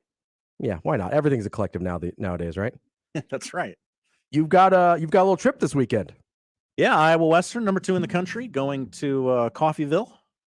Number 10 in the country? I believe that's correct. Okay. I should know that by the time they kick off. Tomorrow night, under the lights, 7 o'clock kick. You can stream that at goreavers.com, free plug. If Iowa Western should be lucky enough to win, they will host the number 1 team in the country in the regular season finale next Saturday at Lewis Central High School in Council Bluffs. So that'd be a big one. Who is the number 1 team in the country? Hutchinson. Oh, those dirty, dirty Hutchinsons. Mm-hmm. Blue Dragons. What even is that? It's a dragon that's the color blue, I would imagine. I drew the duck blue because I've always wanted to see a blue duck. Oh, that's a good reference. It is. All right. You want to do polls or what to watch first? Let's do polls first. All At right. Happer Show on Twitter. You asked, we didn't talk about this on air, but it was an in-studio conversation before the show. People are probably really confused. Better movie, An American Tail or the sequel, Fievel Goes West? So let me lay out my case here before you give results. Okay. Both are childhood classics. Of course. I thought as a child, An American Tail was a little darker and a little more traumatizing than Fievel Goes West. Fievel Goes Agreed. West was a little happier. You had a little It was brighter. Yes, I like literally just brighter. The optics of it were just brighter, Yeah. which I appreciated. There was I really liked Westerns when I was a kid, like the whole cowboy vibe Okay. I was into, so that probably helped. But yeah, I thought American Tail was just a little scarier as a kid than Fievel Goes West. So I was very pro Fievel Goes West. Okay. 60% of the audience said An American Tail. Well, you guys are wrong, and I'm sorry. Yeah. Does tomato have a brunchy feel? 63% of the audience said no on that one. Sorry, Connor. That hurts. Is champagne startling? Yeah, so Sharp said that champagne was startling because of the bubbles. I vehemently disagree. I think it's very nice. So does the audience. 71% said no, champagne is not startling. It's delicious. It is. Love champagne. Peanut butter whiskey and coffee? Question mark? 66% of the audience said no, thank you. Okay. I think we have a Bailey's group here. Oh, yeah. I guess that would have been a Good logical follow-up. Yeah, that's all right. Maybe next time. Our most voted on poll of the day. Do you own an alarm clock or just your cell phone? 79% of the audience said cell phone. Is the alarm clock industry dying? Interesting. Is that what we're learning here today? I think it might be. That's what our data says. I gotta say, my gentle light wake up alarm clock is pretty pleasant. I think the industry has evolved. We bought an alarm clock for our 3-year-old. Okay. A lot of children's alarm clocks, it's not so much about the time or the noise. It's not about waking them up. It's about, hey, the light is red. That means you can't leave your room. Oh. At a certain time, it changes to green, which means, okay, you can wake up and leave your room and go play with toys or turn the TV on. So you don't have kids running in your room at like 4 a.m. Yeah, exactly. Man, every time I hear somebody tell a story about their children, I'm like, thank God I have dogs. It's work. It's a lot. I mean, it's rewarding. Bless you for continuing the population of and the human race. I got you. It is not I'm good for one. It is not for me. Also, it's daylight savings time this weekend. We're falling back. Don't Remember forget, that? fall back. Yeah, while we're on the subject of time. And final poll question of the day. Do you have a soft spot for Tim Beck? I got to say, this has got to be overwhelmingly no. 82% of the audience said no. I thought it'd be higher, quite honestly. Yeah, I'm a little disappointed in the 18%. Don't know what you guys watched back in the day. I'm surprised that wasn't like a 99%er. I really am. Yeah. The 1% just somebody hit the wrong button. Yeah.